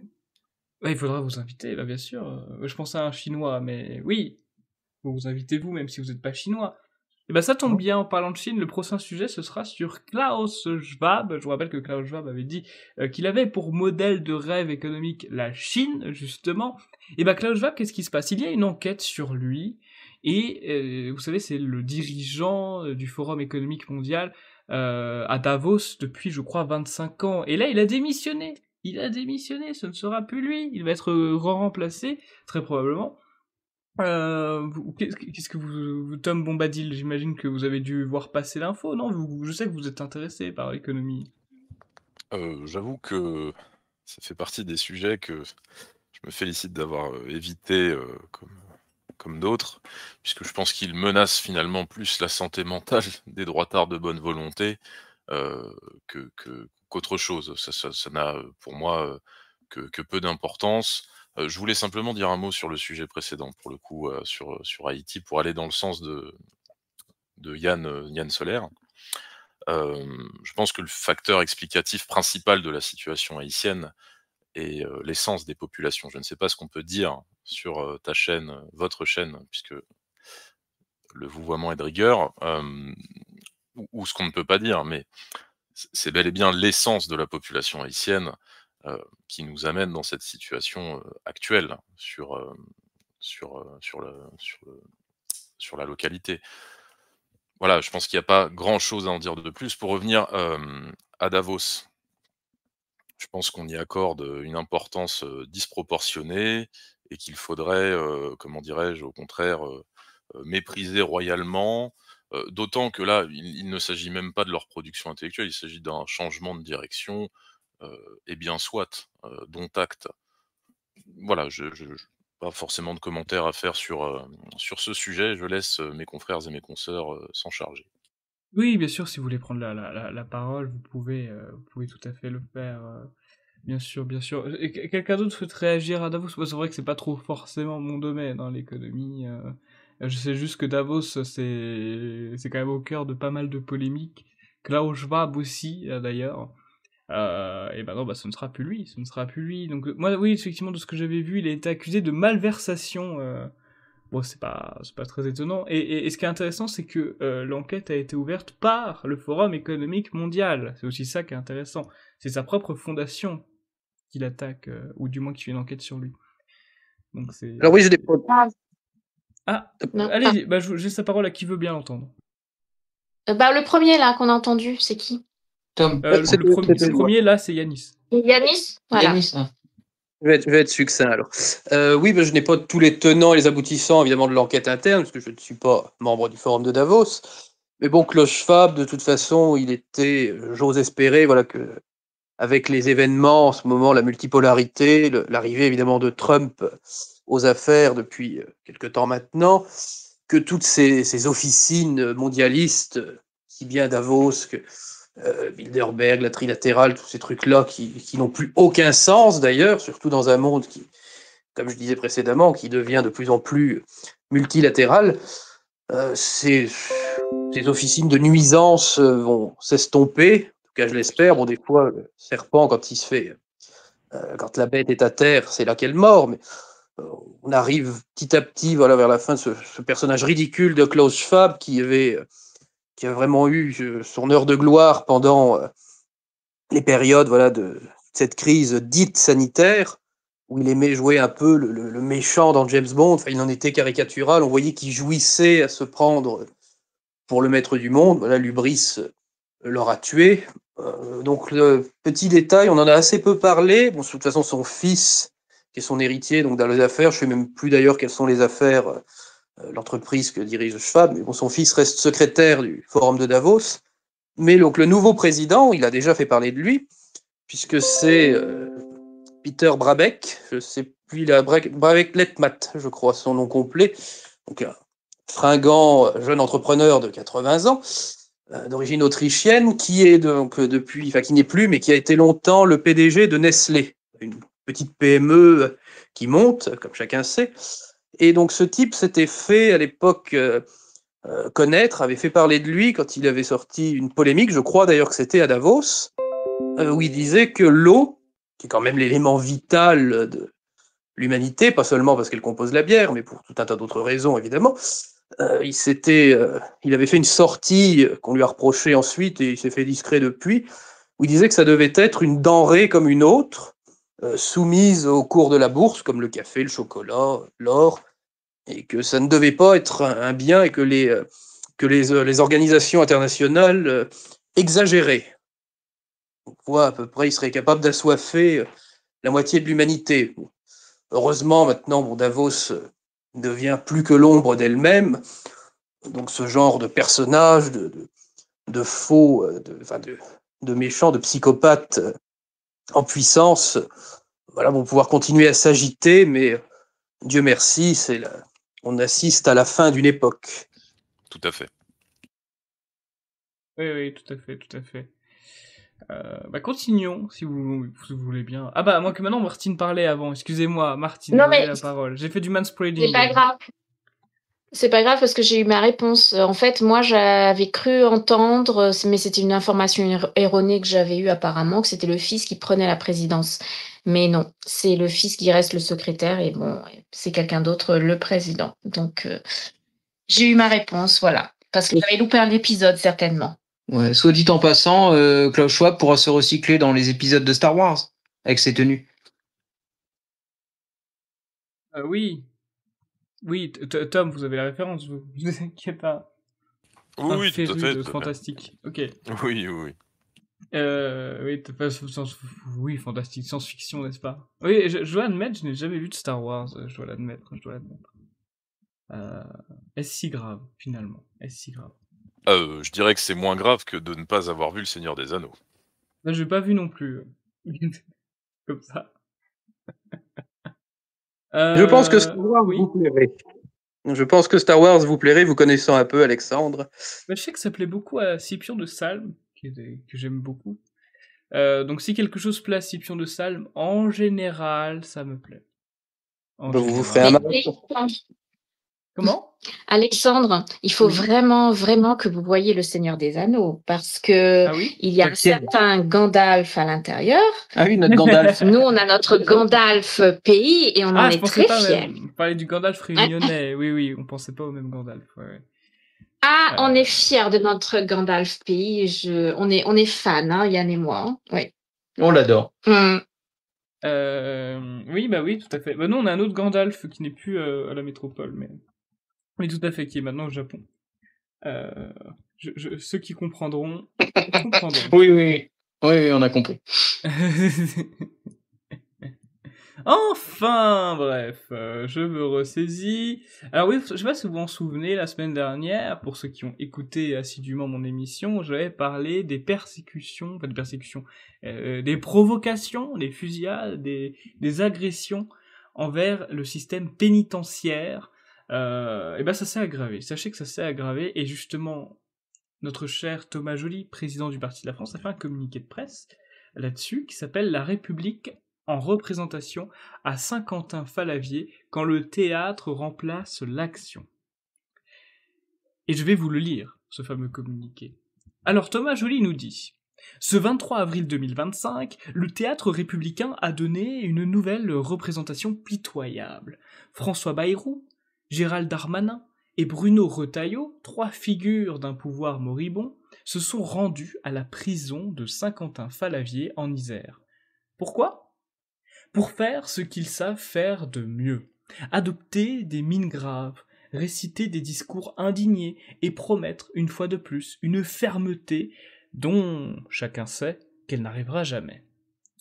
Ils sont venus avec les caméras, ils sont repartis avec elles. Entre-temps, rien. Du vent, des mots, toujours les mêmes. Pendant ce temps, nos surveillants, pénitentiaires, mais bon, survivants c'est quand même assez approprié finalement, sacré lapsus, vivent dans la peur. On les attaque dans les prisons, on les menace chez eux, devant leurs enfants, on incendie ou on canarde leur domicile et les voitures. Et l'État, que fait-il ? Il regarde, il filme, il communique. La vérité, la seule, la crue, c'est que nos agents sont abandonnés face aux narco-racailles qui gangrènent nos quartiers et désormais nos prisons. Où sont les actes ? Où est l'autorité ? Un gouvernement digne de ce nom armerait lourdement chaque surveillant pour qu'il puisse se protéger, rafalerait des dizaines de suspects dans les cités, ferait condamner rapidement les coupables par des magistrats expéditifs. Les criminels étrangers seraient expulsés avec leurs familles, et surtout, oui, surtout, le peuple serait consulté pour rétablir la peine de mort, par référendum. Mais non, nous devons nous contenter du blabla républicain, de la compassion mise en scène, de l'indignation médiatique, comme si les mots pouvaient arrêter les coups de couteau, les cocktails Molotov, les rafales de Kalachnikov. Nous sommes dirigés par des technocrates sans courage, des gestionnaires de décadence. Ils n'ont pas compris, ou feignent ne pas comprendre, que la guerre est déclarée, une guerre intérieure, une guerre de civilisation. Tant que la France ne décidera pas de se défendre vraiment, elle continuera de tomber. Et nos ministres continueront de se promener en costume sombre sur les lieux du désastre avant de rentrer pour dîner. C'était le communiqué de presse de Thomas Joly, président du Parti de la France. D'ailleurs, il souligne quelque chose d'intéressant par rapport à la peine de mort. Parce que je me rends compte que 50% de la population française aujourd'hui est favorable à la peine de mort, alors que la peine de mort est un sujet qui n'est jamais abordé. Et je pense que si la peine de mort était un sujet qui était abordé, qui était débattu, on ne serait pas à 50% de personnes favorables, on serait à 75%, 80% de Français favorables à la peine de mort. C'est un des sujets sur lesquels on peut faire le plus consensus, parce que très généralement, les gens qui sont opposés à la peine de mort ont des arguments qui ne sont pas forcément valables, mais puisque le débat n'est jamais, n'est jamais débattu, le sujet n'est pas débattu, alors ils gardent leurs mauvais arguments et se font jamais contrer. Y a plein d'arguments comme ça qu'on entend pas. Une peine de mort, ça coûte plus cher qu'une incarcération à vie. Bah oui, bah non, parce qu'en fait tu juges sur la justice américaine qui ne fonctionne pas du tout pareil que la justice française, etc., etc. Il y a plein de mauvais arguments qui perdurent malheureusement parce que le sujet n'est jamais mis en avant. J'aimerais que ce soit un sujet plus mis en avant. Jean Robin, vous en parlez dans un de vos livres, la peine de mort ? Non, dans mes 372 livres, non, je parle que très peu de la peine de mort. La Chine pratique la peine de mort. Oui, parce que ce sont des marxistes. Et les marxistes sont des gens qui sont obsédés par la mort. Donc c'est normal qu'ils appliquent la peine de mort. C'est vrai, mais bon, on a aussi les États-Unis, certains États appliquent la peine de mort aussi. Yanis Morio, par exemple, ou Tom Bombadil, vous pensez que la peine de mort ferait encore plus consensus auprès de la population française si le sujet était plus régulièrement mis sur la table ? Alors, je vais peut-être te laisser intervenir en premier, Yanis, n'hésite pas. Comme vous préférez. Oui, c'est vrai que le vouvoiement est de rigueur, je suis un peu le vilain petit canard sur ce côté-là, mais je vais essayer de faire un effort, je vous le promets. Eh bien, je vous en prie, Yanis. Eh bien, oui, effectivement, quand on parle aux Français du quotidien, quand on lit certains sondages qui ont malgré tout été publiés, même s'il y a une certaine omerta dessus, beaucoup de gens sont pour la peine de mort. Alors, pas excessif comme nous les présentent les détracteurs de la peine de mort. Les gens vont pas vouloir guillotiner toute personne qui a pas mis sa ceinture ou des faits mineurs. Mais pour les crimes graves, pour les crimes de sang, pour les viols en réunion, enfin toutes des choses voilà, qui ne devraient pas avoir lieu, effectivement, il y a rarement d'autres solutions. Laisser les mecs en prison pendant des années, d'ailleurs, des années, ça sert en théorie, parce que maintenant, on sort de plus en plus vite. On nous avait dit, quand on a aboli la peine de mort, que cette abolition serait assortie de la perpétuité réelle. Ça n'a pas duré longtemps.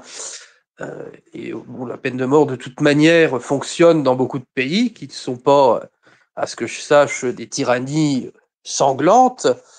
Elle a existé en France jusqu'en 1981. C'est une manière, il faut catharsiser parfois la société. Quand on fait couler le sang, on peut avoir des circonstances atténuantes, effectivement, ça arrive, il y a toujours une solution, ça c'est aux juges d'en décider quand ils font bien leur travail, je ne dirai rien là-dessus en tant que justiciable, mais quelquefois c'est nécessaire. Il y a des crimes vraiment qui ne peuvent être réparés que par le sang. Et ce n'est pas bêtement appliquer la loi du talion que de le dire, c'est aussi une manière de préserver la société quand une personne qui risque de récidiver, des fois c'est nécessaire. C'est un mal nécessaire, parce que la mort n'est jamais un bien, on n'est pas des tyrans sanguinaires, on doit toujours la décréter ou la donner avec d'une main tremblante, toujours avec sérieux, avec réflexion. C'est ce qui a toujours été fait, c'est ce que faisaient les présidents d'ailleurs quand on leur demandait d'accorder ou non la grâce, c'est ce que faisaient les juges à l'époque où ils avaient encore le droit de vie ou de mort sur les personnes. Ça responsabilisait les gens, c'était malgré tout une société plus sérieuse. Quand il y a la mort, ça habite aussi les sociétés, les gens qui y sont confrontés. Aujourd'hui, voilà, on la banalise.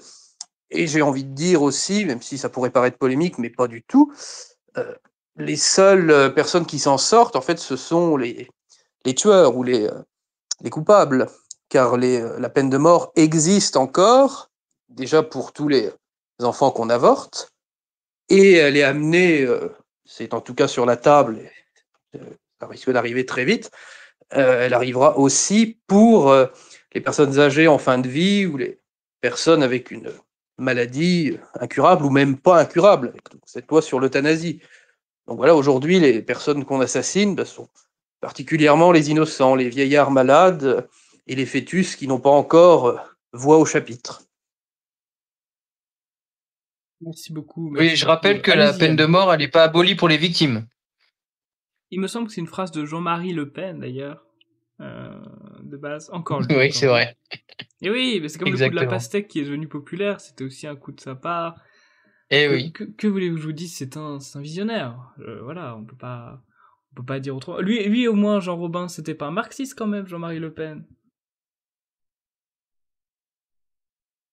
Ah, bah on l'entend pas. Son micro est marxiste, visiblement. Si, Jean, Sabotage Jean-Marie chinois. Le Pen était marxiste aussi, évidemment. Je l'ai démontré dans une de mes vidéos. Je l'ai mis en slip. C'est un marxiste qui a toujours proposé des mesures de gauche et qui était faussement de droite pour justement discréditer la droite, la vraie droite que moi je représente. Ah, mais du coup vous avez un parti politique alors Non, moi je me contente de faire du journalisme d'investigation pour informer le plus grand nombre sur la menace marxiste, la menace communiste, la menace de la Chine et la menace de Poutine. Voilà, moi je fais le travail. D'accord.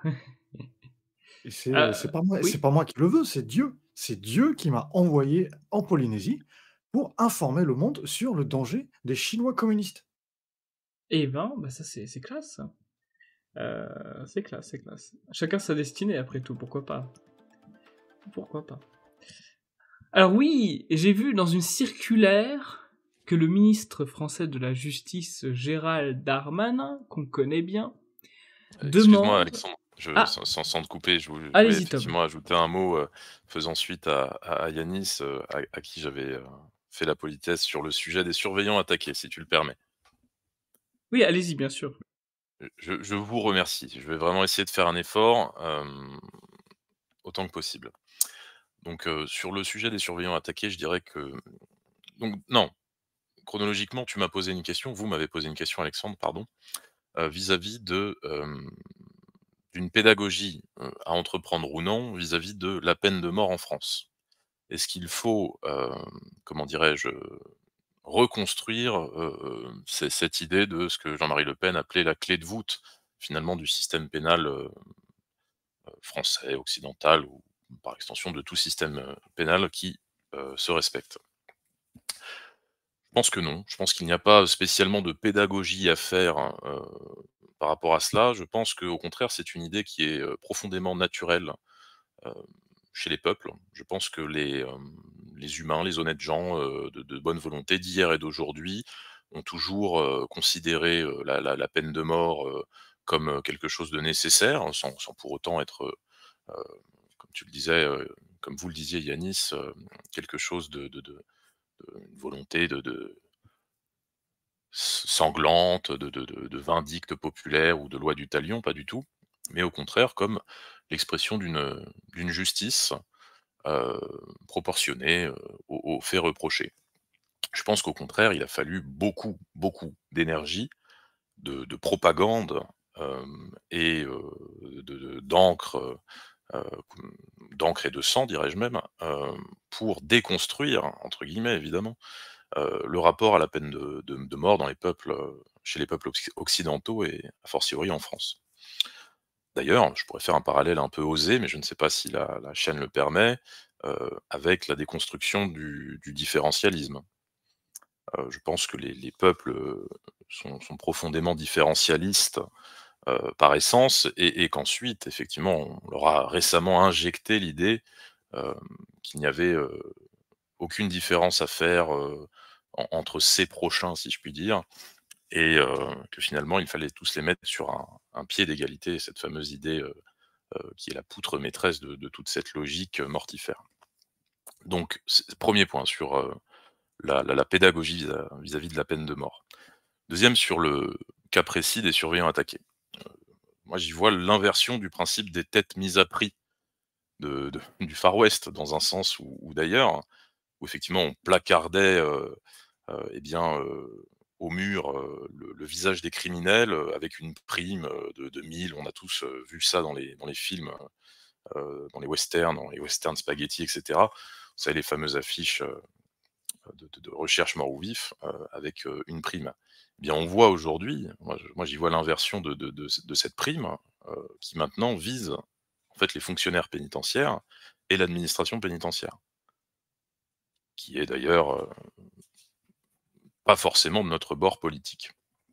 Mais toutefois, c'est quand même notable. C'est-à-dire que ce sont, les nouveaux shérifs. Les nouveaux shérifs sont, du côté, des bandits, du côté, du milieu, en fait. Et sur le milieu, puisque finalement, c'est une constante. Le milieu existait avant l'immigration, ça on peut difficilement le nier. Par contre, justement, il y a un volet, nouveau, vis-à-vis de ce milieu, c'est que ce milieu est totalement dépossédé, de blancs. Tout simplement, il n'y a plus de blancs dans le milieu ou très peu. L'essentiel du milieu est constitué, et je pense que tous les rapports le montrent, eh bien d'une mafia, de plusieurs mafias, en particulier des mafias africaines. La DZ Mafia, hein, qui est je crois, je parle sous ton contrôle, votre contrôle Alexandre, mais il me semble que c'est la DZ Mafia qui est en cause pour, cette, attaque, des surveillants et pour cet appel aux aux primes, si j'ose dire, vis-à-vis des surveillants. La DZ Mafia qui est des Z algérienne, voilà, tout simplement. Il y a d'autres mafias africaines à l'œuvre, en France. Je pense qu'encore une fois, les services le savent pertinemment également ce que j'avance, à savoir que les blancs ne font plus partie du milieu en France. D'ailleurs, je pourrais donner mes solutions, vis-à-vis de cela. Je suis partisan du rétablissement d'un service d'action civique, ou de quelque chose d'approchant, mais toutes ces bonnes volontés et tout l'arsenal, pénal également qui pourrait s'y additionner, qu'on pourrait mettre en place, resterait conditionné évidemment à la volonté politique. Et sans cette volonté politique, on peut bien deviser, on peut bien, théoriser, on peut bien faire naître telle ou telle doctrine pénale. Il faut qu'elle soit transformée politiquement et ce n'est pas le cas, il n'y a pas cette volonté actuellement. Voilà. Oui, oui, oui, tout à fait, tout à fait. Continuons si vous le voulez bien. Alors, l'actualité, vous savez, là cette fois-ci, ça va un peu me concerner. J'ai déposé officiellement mon dossier de candidature pour les élections législatives pour le 18 mai, en 5e circonscription de Saône-et-Loire, et justement, je suis avec mon adjoint ce soir, puisque Yanis Morio est pas mon adjoint, excusez-moi, mon suppléant. Yanis Morio est mon suppléant. Et justement, j'ai fait une petite vidéo, devant la CAF, vous savez, l'allocation familiale, et j'ai dit, voilà, sur une vidéo semi-humoristique, semi-politique, semi-RP, certains diraient, une vidéo pour dire que c'est le 6e pilier de l'islam, puisque tous les 5 du mois, il y a des pèlerinages de musulmans devant qui viennent réclamer un don de la part du Dieu État français. Et cette vidéo elle a été beaucoup reprise, notamment sur TikTok. Il y a des TikTokers qui ont mis la vidéo en faisant les indignés, en disant que c'était des propos choquants, etc., etc. Mais ce qui est super intéressant, c'est que j'ai vu des milliers, littéralement, des milliers de commentaires concernant cette vidéo, et des milliers de commentaires étaient totalement d'accord avec moi, en fait. Surtout sur TikTok et Twitter, les Français sont complètement d'accord avec le fait que même si la vidéo est évidemment humoristique, elle dit vrai. Elle dit vrai. Et donc on s'est retrouvé avec des TikTokers qui ont découvert que leur communauté était de droite éclairée. C'est quand même très très amusant. Yanis Morio, vous avez vu, j'imagine, quand même la vidéo. Elle est pleine de Oui, bien bon sûr. sens. Je l'avais même vu de très près, puisque nous l'avons tourné ensemble. Et donc oui, quand on voit effectivement les TikTokers, j'aime parfois suivre un peu, regarder ce qui s'y passe, et on voit qu'effectivement il y a une jeunesse, alors là je vais parler comme un vieux 5 minutes, mais 10 à 15 ans, ça compte, 10 à 15 ans d'écart entre mes 30 ans bien tassés, bientôt 32, et la génération donc des 15-20 ans. Effectivement, ils se lâchent plus que ce que nous aurions osé, en tout cas, ce que ma génération, vous êtes plus jeune, mais aurait osé se lâcher à mon époque. Et effectivement, c'est très positif pour l'avenir, parce que les TikTokers, les jeunes TikTokers d'aujourd'hui, sont les électeurs de demain. Et ça va amener un changement. Bon, la France est toujours un peu en retard politiquement. J'aime toujours à rappeler, on avait déjà une guerre de retard en 1914, puisqu'on est parti au combat à baïonnette au fusil avec des pantalons Garance bien visibles de loin, et on a élu François Mitterrand avec l'Union de la gauche et des communistes au gouvernement en 1981, alors qu'il y avait déjà Thatcher, Reagan au pouvoir, et que le Chili avait buté, enfin Pinochet avait buté Allende.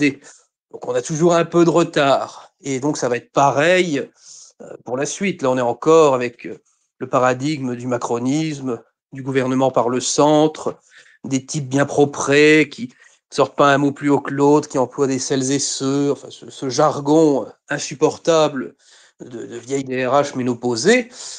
Et on voit dans beaucoup de pays, on voit Donald Trump qui est arrivé avec donc il avait fait une campagne fulgurante avec le coup du Big Mac et puis le coup du camion poubelle.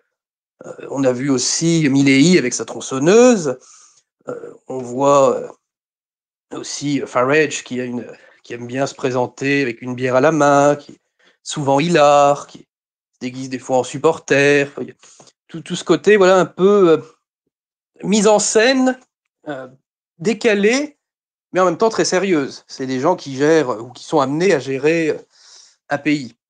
Et donc j'ai envie de dire, donc de rebondir sur, là la campagne n'est pas encore faite, mais notre dernière campagne, nous avons quand même eu 10% en Meurthe-et-Moselle, 5e de Meurthe-et-Moselle avec Pierre-Nicolas Nups, qui avait, donc c'est un détail qui avait peut-être échappé aux gens, qui avait mis un manul sur son affiche.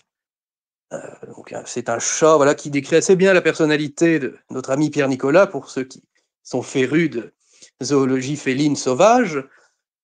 Et donc Pierre-Nicolas, voilà, c'est un peu le Trump lorrain. C'est un personnage, voilà, qui s'emmerde pas à dire des celles et ceux, à avoir un jargon macroniste insupportable. C'est quelqu'un qui parle franc et qui aime bien, voilà, avoir une campagne assez décalée. Donc, ça pouvait paraître, pour tous les vieux barbons qui disent non, ce n'est pas sérieux, tout ça, voyons, hein, ça pouvait paraître inopportun. Mais c'est en fait une forme d'avance, parce que qu'est-ce que la campagne de Pierre Nicolas, et la vôtre bientôt, qui va commencer officiellement bientôt, maintenant que les statuts sont déposés. Donc, qu'est-ce que c'est que le Manul? Qu'est-ce que c'est que toute cette campagne, votre vidéo devant la CAF, tous ces petites vidéos courtes, mais qui en même temps, voilà, font plus réagir que des longs discours?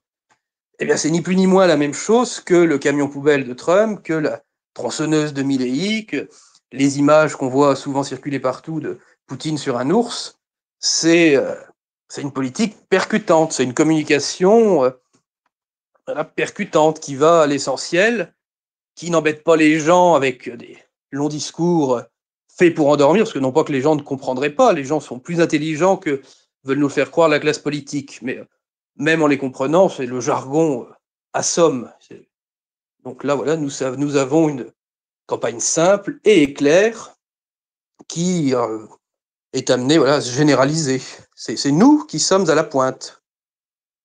Tout à fait, tout à fait. Bien oui, effectivement, le petit Manul de Pierre Nicolas m'a beaucoup amusé, et c'est vrai que c'est une bonne idée. C'est une bonne idée, et justement, je suis en train de créer mon affiche, moi, personnellement, et je pense qu'au même endroit, avec la même pancarte, je vais faire un petit manchot animé, je pense, avec mon petit animal totem à moi, quoi. Je trouve que ça fait un peu notre identité, notre particularité graphique, comme diraient certains. C'est assez intéressant, c'est assez intéressant. Moi, j'aime bien cette idée. D'ailleurs, c'est assez drôle, parce que c'est moi qui répondais aux journalistes à l'époque de la campagne de Pierre Nicolas, puisque j'étais son suppléant. Absolument aucun journaliste n'a remarqué le Manul, hein, quand même, hein, alors qu'il était gros, hein. Il était gros. Et de la même manière, je pense que personne ne va vraiment remarquer, ou plutôt va me poser de questions sur le petit manchot que j'ai incorporé à mon affiche. Donc c'est assez amusant, c'est assez amusant. Alors oui, Je pense, oui, allez-y, Alexandre, que nos Arabes, à nous ici, ils apprécieraient ta vidéo, mais pas les Comoriens. Voilà, juste petite parenthèse. Ah, les Arabes avec un Z. Oui, exactement. Et il faut préciser, parce que les métropolitains le savent pas forcément, les Arabes avec un Z, c'est un peuple musulman qui vient, je crois, d'Inde, si je dis pas de bêtises, vous m'arrêtez si je me trompe. Exactement. Et qui n'ont rien à voir avec les Arabes en deux mots, qui commencent par un 1, alors que chez eux, ça commence par un Z, voilà. Et qu'il n'y a pas de E voilà. à la fin aussi. Oui, ça dépend parce que la langue créole n'a pas d'orthographe, même si on essaie de nous imposer une orthographe. On va dire que ce sont les grands universitaires qui veulent encore décider à la place de tout le monde, mais on peut écrire avec un E ou sans E, voilà quoi. Ok. Mais en tout cas, nos Arabes ne sont pas des parasites. D'accord, oui, Voilà. oui, tout à fait. C'est pas les mêmes, voilà, c'est pas. Donc. C'est pas du tout le même peuple, voilà. Mais oui, je précisais parce que les gens de métropole ne savent pas forcément la distinction. Oui, vous avez raison de le dire. C'est loin. Pour nous, c'est loin. C'est 9000, je sais plus combien de kilomètres. Je crois que c'est 9000 kilomètres, hein, quand même. Entre 9000 et 11000, voilà. Ah, c'est pas Puis mal. en plus, oui. Puis en plus, ils sont pas ingénieurs en coutellerie, ceux-là. Donc voilà. Alors justement, parlons d'ingénieurs, on va parler de stupéfiants, on va parler de dealers de drogue. Gérald Darmanin, vous savez, ministre de la Justice, souhaite confisquer de manière généralisée les téléphones des dealers et des consommateurs de drogue. Je vois un peu le raisonnement, mais des fois non, je sais pas comment réagir à ça, qu'est-ce que vous voulez que je vous dise. Il va leur demander leur carnet bientôt, je sais pas. Pathétique. Carnet de correspondance. Le rire. Je pense que voilà, il faut en rire avant tout, avant de formuler la moindre réflexion. Il convient d'en rire de bon cœur. Tu l'as très bien dit, en fait, la prochaine étape, c'est les carnets de correspondance. Là, on est face à des dealers organisés qui brassent des dizaines de milliers d'euros par jour, pour certains qui travaillent dans les fours, etc. Et puis pour d'autres qui travaillent sur les réseaux sociaux, on approche également ces sommes-là. Hein. Donc aujourd'hui, c'est beaucoup plus sinueux. Hein. On a plusieurs modes de trafic. Hein. On n'est plus uniquement dans la tour avec le... Bon, voilà. On sait qu'également, il y a un trafic très présent sur les réseaux, que les comment dirais-je, consommateurs se font livrer de la drogue douce ou dure à domicile. Donc on n'est plus uniquement dans le consommateur de drogue qui va dans la cité, etc. Bon, voilà, c'est beaucoup plus protéiforme aujourd'hui qu'avant. Et donc là, Darmanin, donc là, on sent que le brainstorming a été brillant. Hein. Darmanin nous propose effectivement, enfin nous propose, non, nous impose de confisquer les téléphones. Donc, avant toute chose, je tiens à dire que la réunion qui a, comment dirais-je, abouti à cette idée brillante, a été à la charge du contribuable. C'est quand même à rappeler pour nos auditeurs. C'est vous qui avez financé la réunion qui a produit cette réflexion. Voilà. Et une réunion où vous avez un ministre, comment dirais-je, chef de cabinet du ministère, plusieurs hauts fonctionnaires, etc. Vous arrivez à une réunion qui est chiffrable à plusieurs dizaines de milliers d'euros, voire davantage, si le vin est bon. Donc voilà, donc la première forfaiture finalement, c'est le fait que nous payons cette merde, je ne sais pas comment le dire autrement. Donc ensuite les dealers ont des téléphones jetables, c'est même un peu le propre du deal, c'est-à-dire de ne pas être tracés et donc pour ne pas être tracés, d'avoir un budget assez conséquent sur l'utilisation des téléphones jetables. Et donc on parle de gens qui ont une force de frappe financière de plusieurs dizaines de milliers d'euros par jour. Donc on imagine la manne financière annuelle, on l'estime relativement bien d'ailleurs. Et donc confisquer un téléphone à une personne issue d'un réseau qui brasse des millions par an, eh bien en fait il en a 10 derrière. Donc c'est risible effectivement et ça ressemble à une punition de CPE du collège. Je pense que pour certains qui sont sortis du parcours scolaire à l'époque du collège justement, finalement retrouvent le niveau de punition en dealant de la drogue dans la rue, qui je le rappelle, fera des morts, hein, fera des blessés, fera des viols, fera tout ce qu'on connaît, tout ce qu'on peut lier à la drogue, retrouve en face le même niveau de sévérité qu'une CPE du collège. C'est insupportable, insupportable. Donc pour les consommateurs, eh bien évidemment, quel est le but du consommateur? Quel est le but du drogué? Eh bien d'atteindre la drogue, d'atteindre son objectif qui est de trouver de la drogue. Et pour cela, il va simplement aller vers des chemins de traverse, vers des formes, comment dirais-je, moins risquées pour son téléphone, si je puis dire, et donc faire venir tout simplement le dealer à domicile avec tous les risques que ça peut comporter pour sa sécurité également. Donc c'est une fausse bonne idée qui va être plus dangereuse et plus nocive que bénéfique pour en fait pour l'ensemble des citoyens, pour l'ensemble de, et des consommateurs également, qui pour certains en fait sont comment dirais-je à la fois victimes et coupables, peut-être même plus victimes que coupables, ça chacun en jugera. Euh, donc voilà, je pense que c'est une grande ânerie et qu'on ne prend absolument pas le bon chemin. Ce n'est pas pour être négatif à l'excès. Si une initiative positive était menée par le gouvernement, je serais le premier à la saluer. Là, ici, ce n'est pas le cas du tout. C'est gaguesque. Oui, c'est assez drôle. Allez-y, Yann. Oui, mais en fait, c'est Martine, c'est lui qui contrôle Pardon. sous ma direction, je le précise. Non, je plaisante. Allez-y, En fait, Running gag. non, mais en fait, moi, je voulais juste te dire que je déplore profondément, mais vraiment profondément, le fait que le ridicule ne tue pas. Parce que on serait très vite débarrassé de toute cette caste et on serait déjà au pouvoir et on remettrait tout à l'endroit. Voilà. Parce que c'est vraiment ridicule, ridicule. Mais après, si je veux rester positive, je me dis, bah finalement, faut les remercier, hein, il faut les remercier parce que parfois on éclate de rire et le rire c'est très bon pour la santé, hein. Et pour ceux qui croient aux énergies, ça fait remonter les vibrations et on se sent très bien après, quoi. Oui, tout à fait. Tout à fait, tout à fait. Oui, je suis en train de voir un peu les actualités qui nous restent, parce qu'on est un peu bavard, hein, les amis. Il nous reste pas mal de... Non, ça va, on est bien, là on est bien, honnêtement on est bien. Je vais passer à Voilà l'actualité... pourquoi il faut pas éviter les femmes peut-être, parce qu'on bavarde trop. Alors, Non, moi, je plaisante, hein, je suis pas comme ça. Non, ça va. Non, au contraire, les problèmes que j'ai eu avec les autres femmes que j'ai pu inviter, voilà, vous savez, j'assume tout, moi. c'est que je trouvais qu'elle parlait pas assez.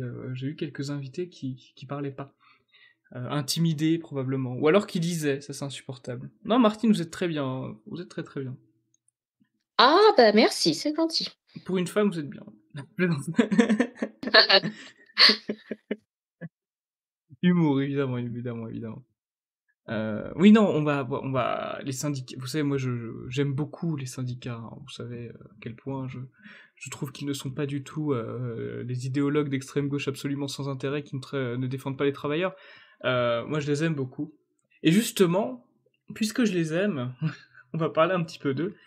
En mai, une fameuse grève généralisée. Alors là, pour le coup, Jean Robin, vous pouvez parler de marxisme. Je pense qu'on est quand même approprié.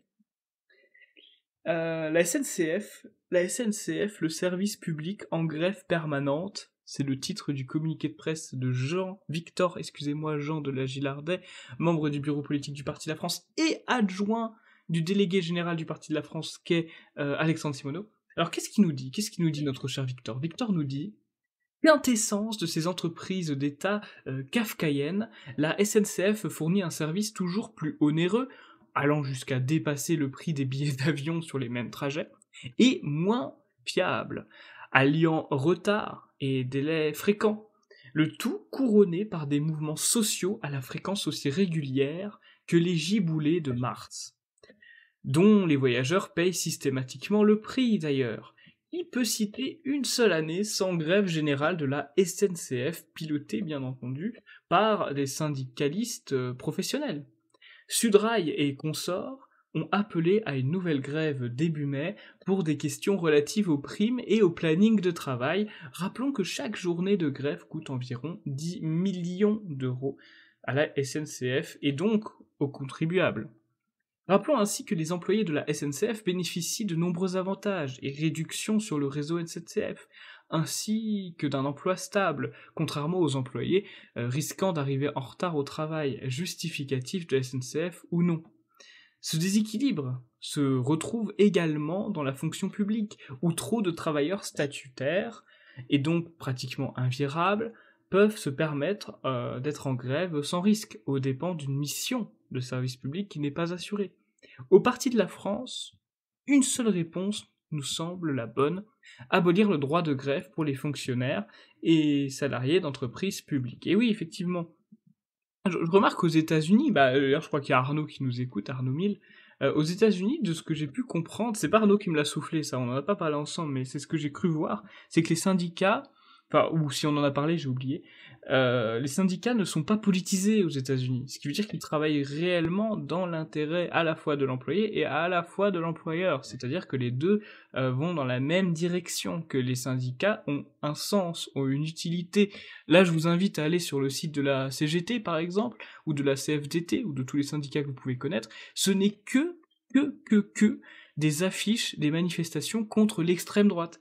Pourquoi est-ce que quand je vais sur le site de la CGT, les seules choses que j'arrive à voir sur ce putain de site, c'est lutte contre l'extrême droite, lutte contre le racisme, lutte contre Marine Le Pen, lutte contre Éric Ciotti.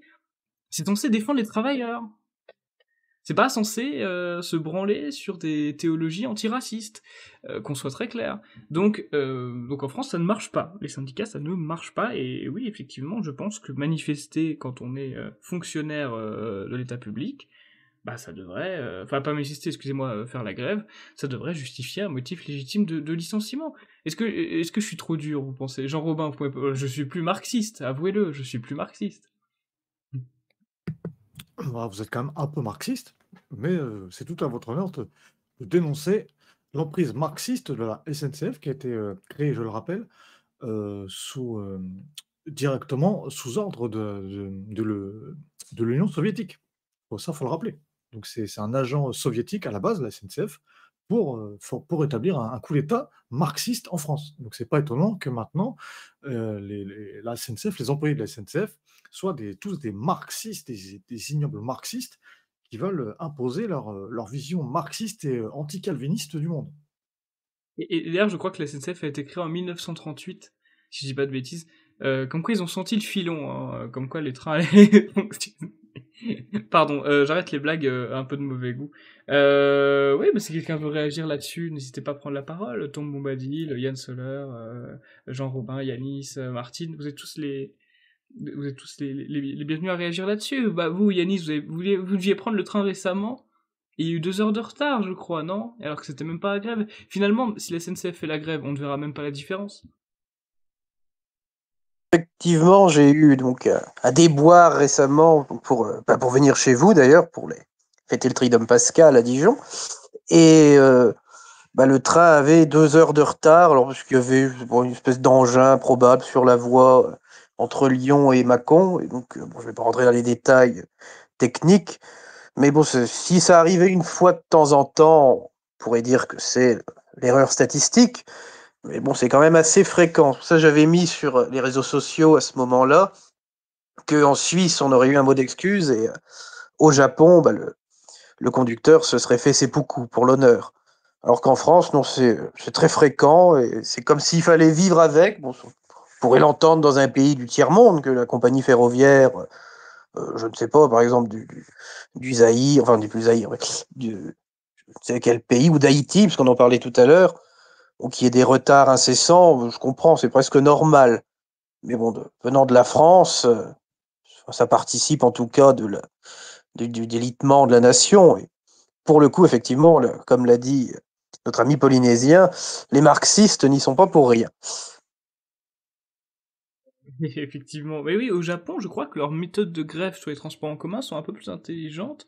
Leur technique, c'est de faire passer tous les usagers, tous les voyageurs gratuitement. Comme ça, c'est la double peine. Parce que non seulement ça n'embête pas les travailleurs, donc les travailleurs ne sont pas aigris envers eux, peuvent même soutenir la cause. En plus de ça, les transports en commun sont quand même utilisés, donc ça fait perdre de l'argent à l'entreprise, et en plus de ça, l'entreprise ne récupère pas d'argent puisque les voyageurs voyagent gratuitement. Je crois que c'est la technique qu'ils ont au Japon souvent. Bon, avec les systèmes d'abonnement, ça perd en efficacité, évidemment, mais voilà, le Japon fait ça. Le Japon fait ça. Ça paraît intéressant. Moi, j'aimerais bien que la SNCF me dise vous pouvez voyager gratuitement, faites la grève. Là, je serais peut-être même là à me dire la CGT, pour une fois, ils font un truc pas con. Mais bon. Non, on est en France. Faut pas rêver. Bah vous, ça vous impacte un peu. Oui, j'ai dit Yann et Martine tout à l'heure, mais vous, ça vous impacte un peu moins, je pense, la SNCF. Oui, effectivement. On est très heureux de ne pas avoir la SNCF sur la Réunion. Voilà. On est vraiment très heureux. On se porte très très bien. Oui, mais on a un souci avec... Ah non, il n'y a pas du tout de train, et heureusement d'ailleurs. Il y en avait il y a très longtemps, mais ça faisait pas le tour de l'île.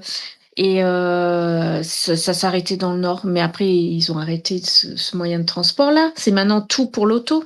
Alors, est-ce que je fais mon Scipion de Salm quelques minutes? Oui.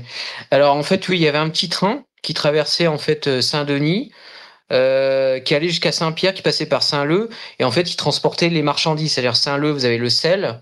Saint-Pierre, c'était les arrivées, je crois, d'Inde. Il y avait la Compagnie des Indes, donc bien sûr. Et le Nord, je crois que ça venait quand même de l'Est. Il ramenait de la vanille. Il me semble qu'il ramenait de la vanille aussi. Voilà. Bon, en bref, le train servait beaucoup pour la marchandise et il y avait un petit peu de place pour les passagers. Voilà. Et d'ailleurs, les gares sont encore présentes. Hein. La gare, l'ancienne gare de Saint-Denis, Saint-Pierre, Saint-Leu, qui est devenue une poste, je crois, d'ailleurs, à Saint-Leu. Voilà. J'arrête de faire mon Scipion de Salm. C'est intéressant. D'ailleurs, on l'embrasse très fort, Scipion. Je sais pas si... J'ai vu qu'il nous écoutait tout à l'heure. Je sais pas s'il est parti se coucher ou s'il nous écoute toujours, mais on l'embrasse très très fort. Je suis sûr que quand il se présentera, il mettra un petit Shiba Inu sur l'affiche. Je le sens. Yanis, c'est bien son genre. Hein. C'est bien son genre. Ça fera une très belle affiche collector, d'ailleurs. Et d'ailleurs, je conseille... Il y a une BD qui est sortie. Oui, c'est justement ce que j'allais dire. Je suis en train de la lire. Oui, d'ailleurs, je suis en train de rédiger la profession de foi. Tous les habitants, la chance qu'ils ont, tous les habitants de la 5e circonscription de Saône-et-Loire recevront notre profession de foi avec ce que je propose, ma tête, la tête de Yanis Mario. Et voilà, ils ont de la chance. Ils ont de la chance, ces petits habitants. Donc j'espère que ça les convaincra de voter pour moi. Continuons, si vous le voulez bien. Ah, j'ai vu un micro s'allumer. Oui, allez-y, Martine. Oui, Alexandre, s'il vous plaît, ne supprimez pas le droit de grève. C'est une institution nationale, voyons. Je pense qu'il y a beaucoup de Français qui seront pas d'accord avec ça. En fait, il faut couper la tête des syndicalistes parce qu'ils sont subventionnés par l'État. Donc, comment voulez-vous qu'ils prennent notre parti? Donc, c'est eux qu'il faut virer, voilà, pour les termes très familiers. Oui, Je attention pense que sans, attention à la sans, légalité du propos quand même. Allez-y, Tom. oui, naturellement, naturellement. Je pense que voilà, Martine parlait de couper la tête à l'institution produisant ces syndicats tentaculaires, naturellement. C'était très gentil de ma part, c'était très imagé, voilà, il y Oui, avait oui, rien oui, tout à de fait, mais voilà. Même si on est pour la peine de mort. Oui. personne ici ne pensait à mal, mais il vaut mieux se prémunir de certaines pensées mal placées. Oui, Hem c'est vrai.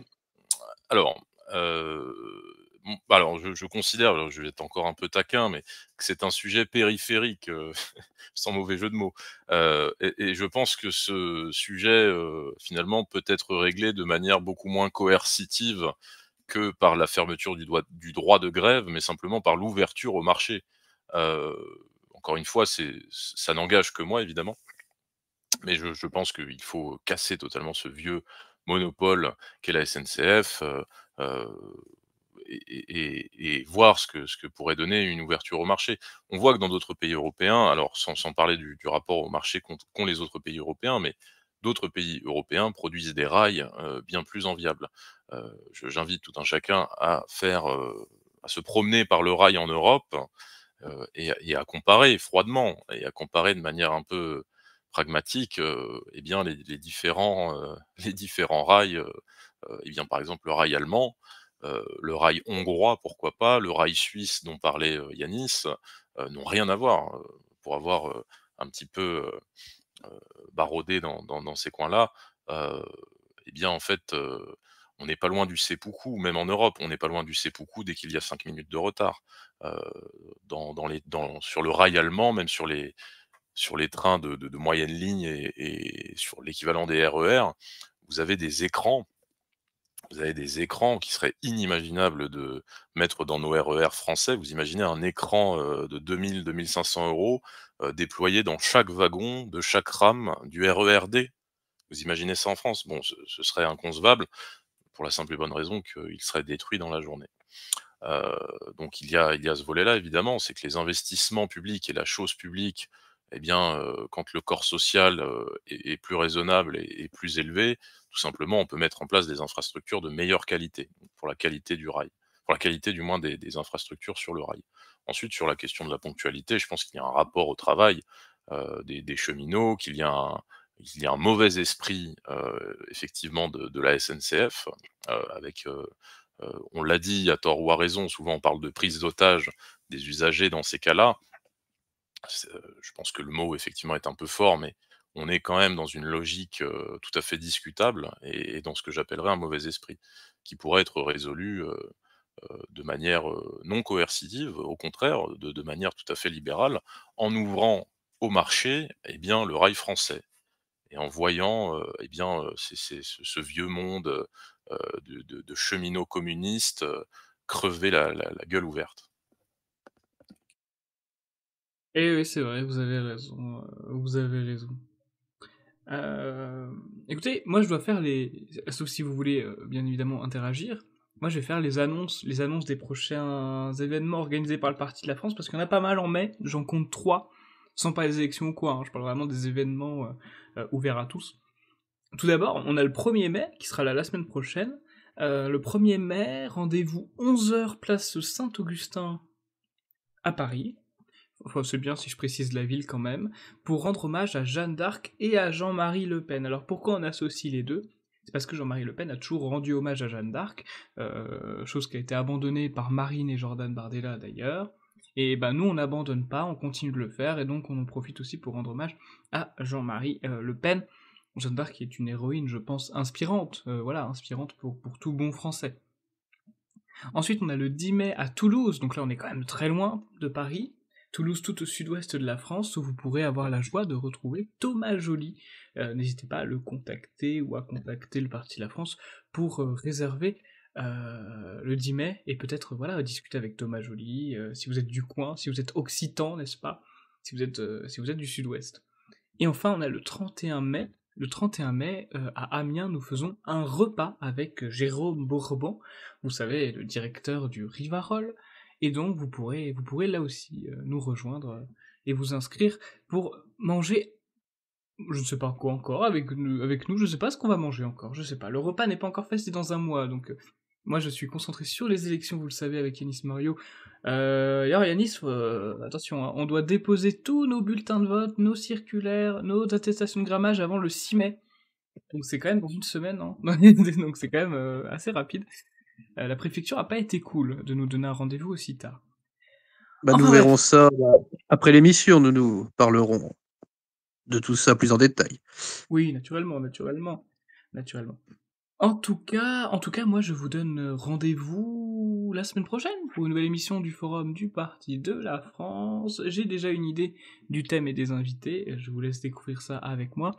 Dimanche, entretien du Parti de la France, j'avais complètement oublié, il faut que je le monte. Entre parenthèses, je vais pas faire de promesses. Si j'ai le temps de monter la vidéo pour dimanche, tant mieux. Si j'ai pas le temps, exceptionnellement, il y aura peut-être pas d'entretien cette semaine, parce que là on est en plein rush, donc c'est vrai que c'est assez compliqué. On fait ça sur bénévole, hein. Donc peut-être entretien dimanche, je vous promets rien, mais je vais tout faire pour. Croyez-moi sur parole. Et moi je vous dis bonne fin de semaine. Merci Tom Bombadil pour avoir accepté l'émission. Merci Jean Robin également, qui est évidemment Daldec, hein, je peux faire le reveal. C'est Daldec, le youtubeur. Abonnez-vous à sa chaîne. Et oui. Oui. Merci à vous, merci Alexandre pour votre invitation et n'hésitez pas également à vous abonner à mes différents réseaux, dont le petit canal en direct de la Comté, sur lequel j'ai notamment reçu très récemment notre ami Alexandre Inger, ici présent, maître des débats. Ça c'est quand même assez cool. Tom, vous m'enverrez en lien les liens que je dois mettre en privé, je veux dire les liens que je dois mettre et je le ferai avec plaisir.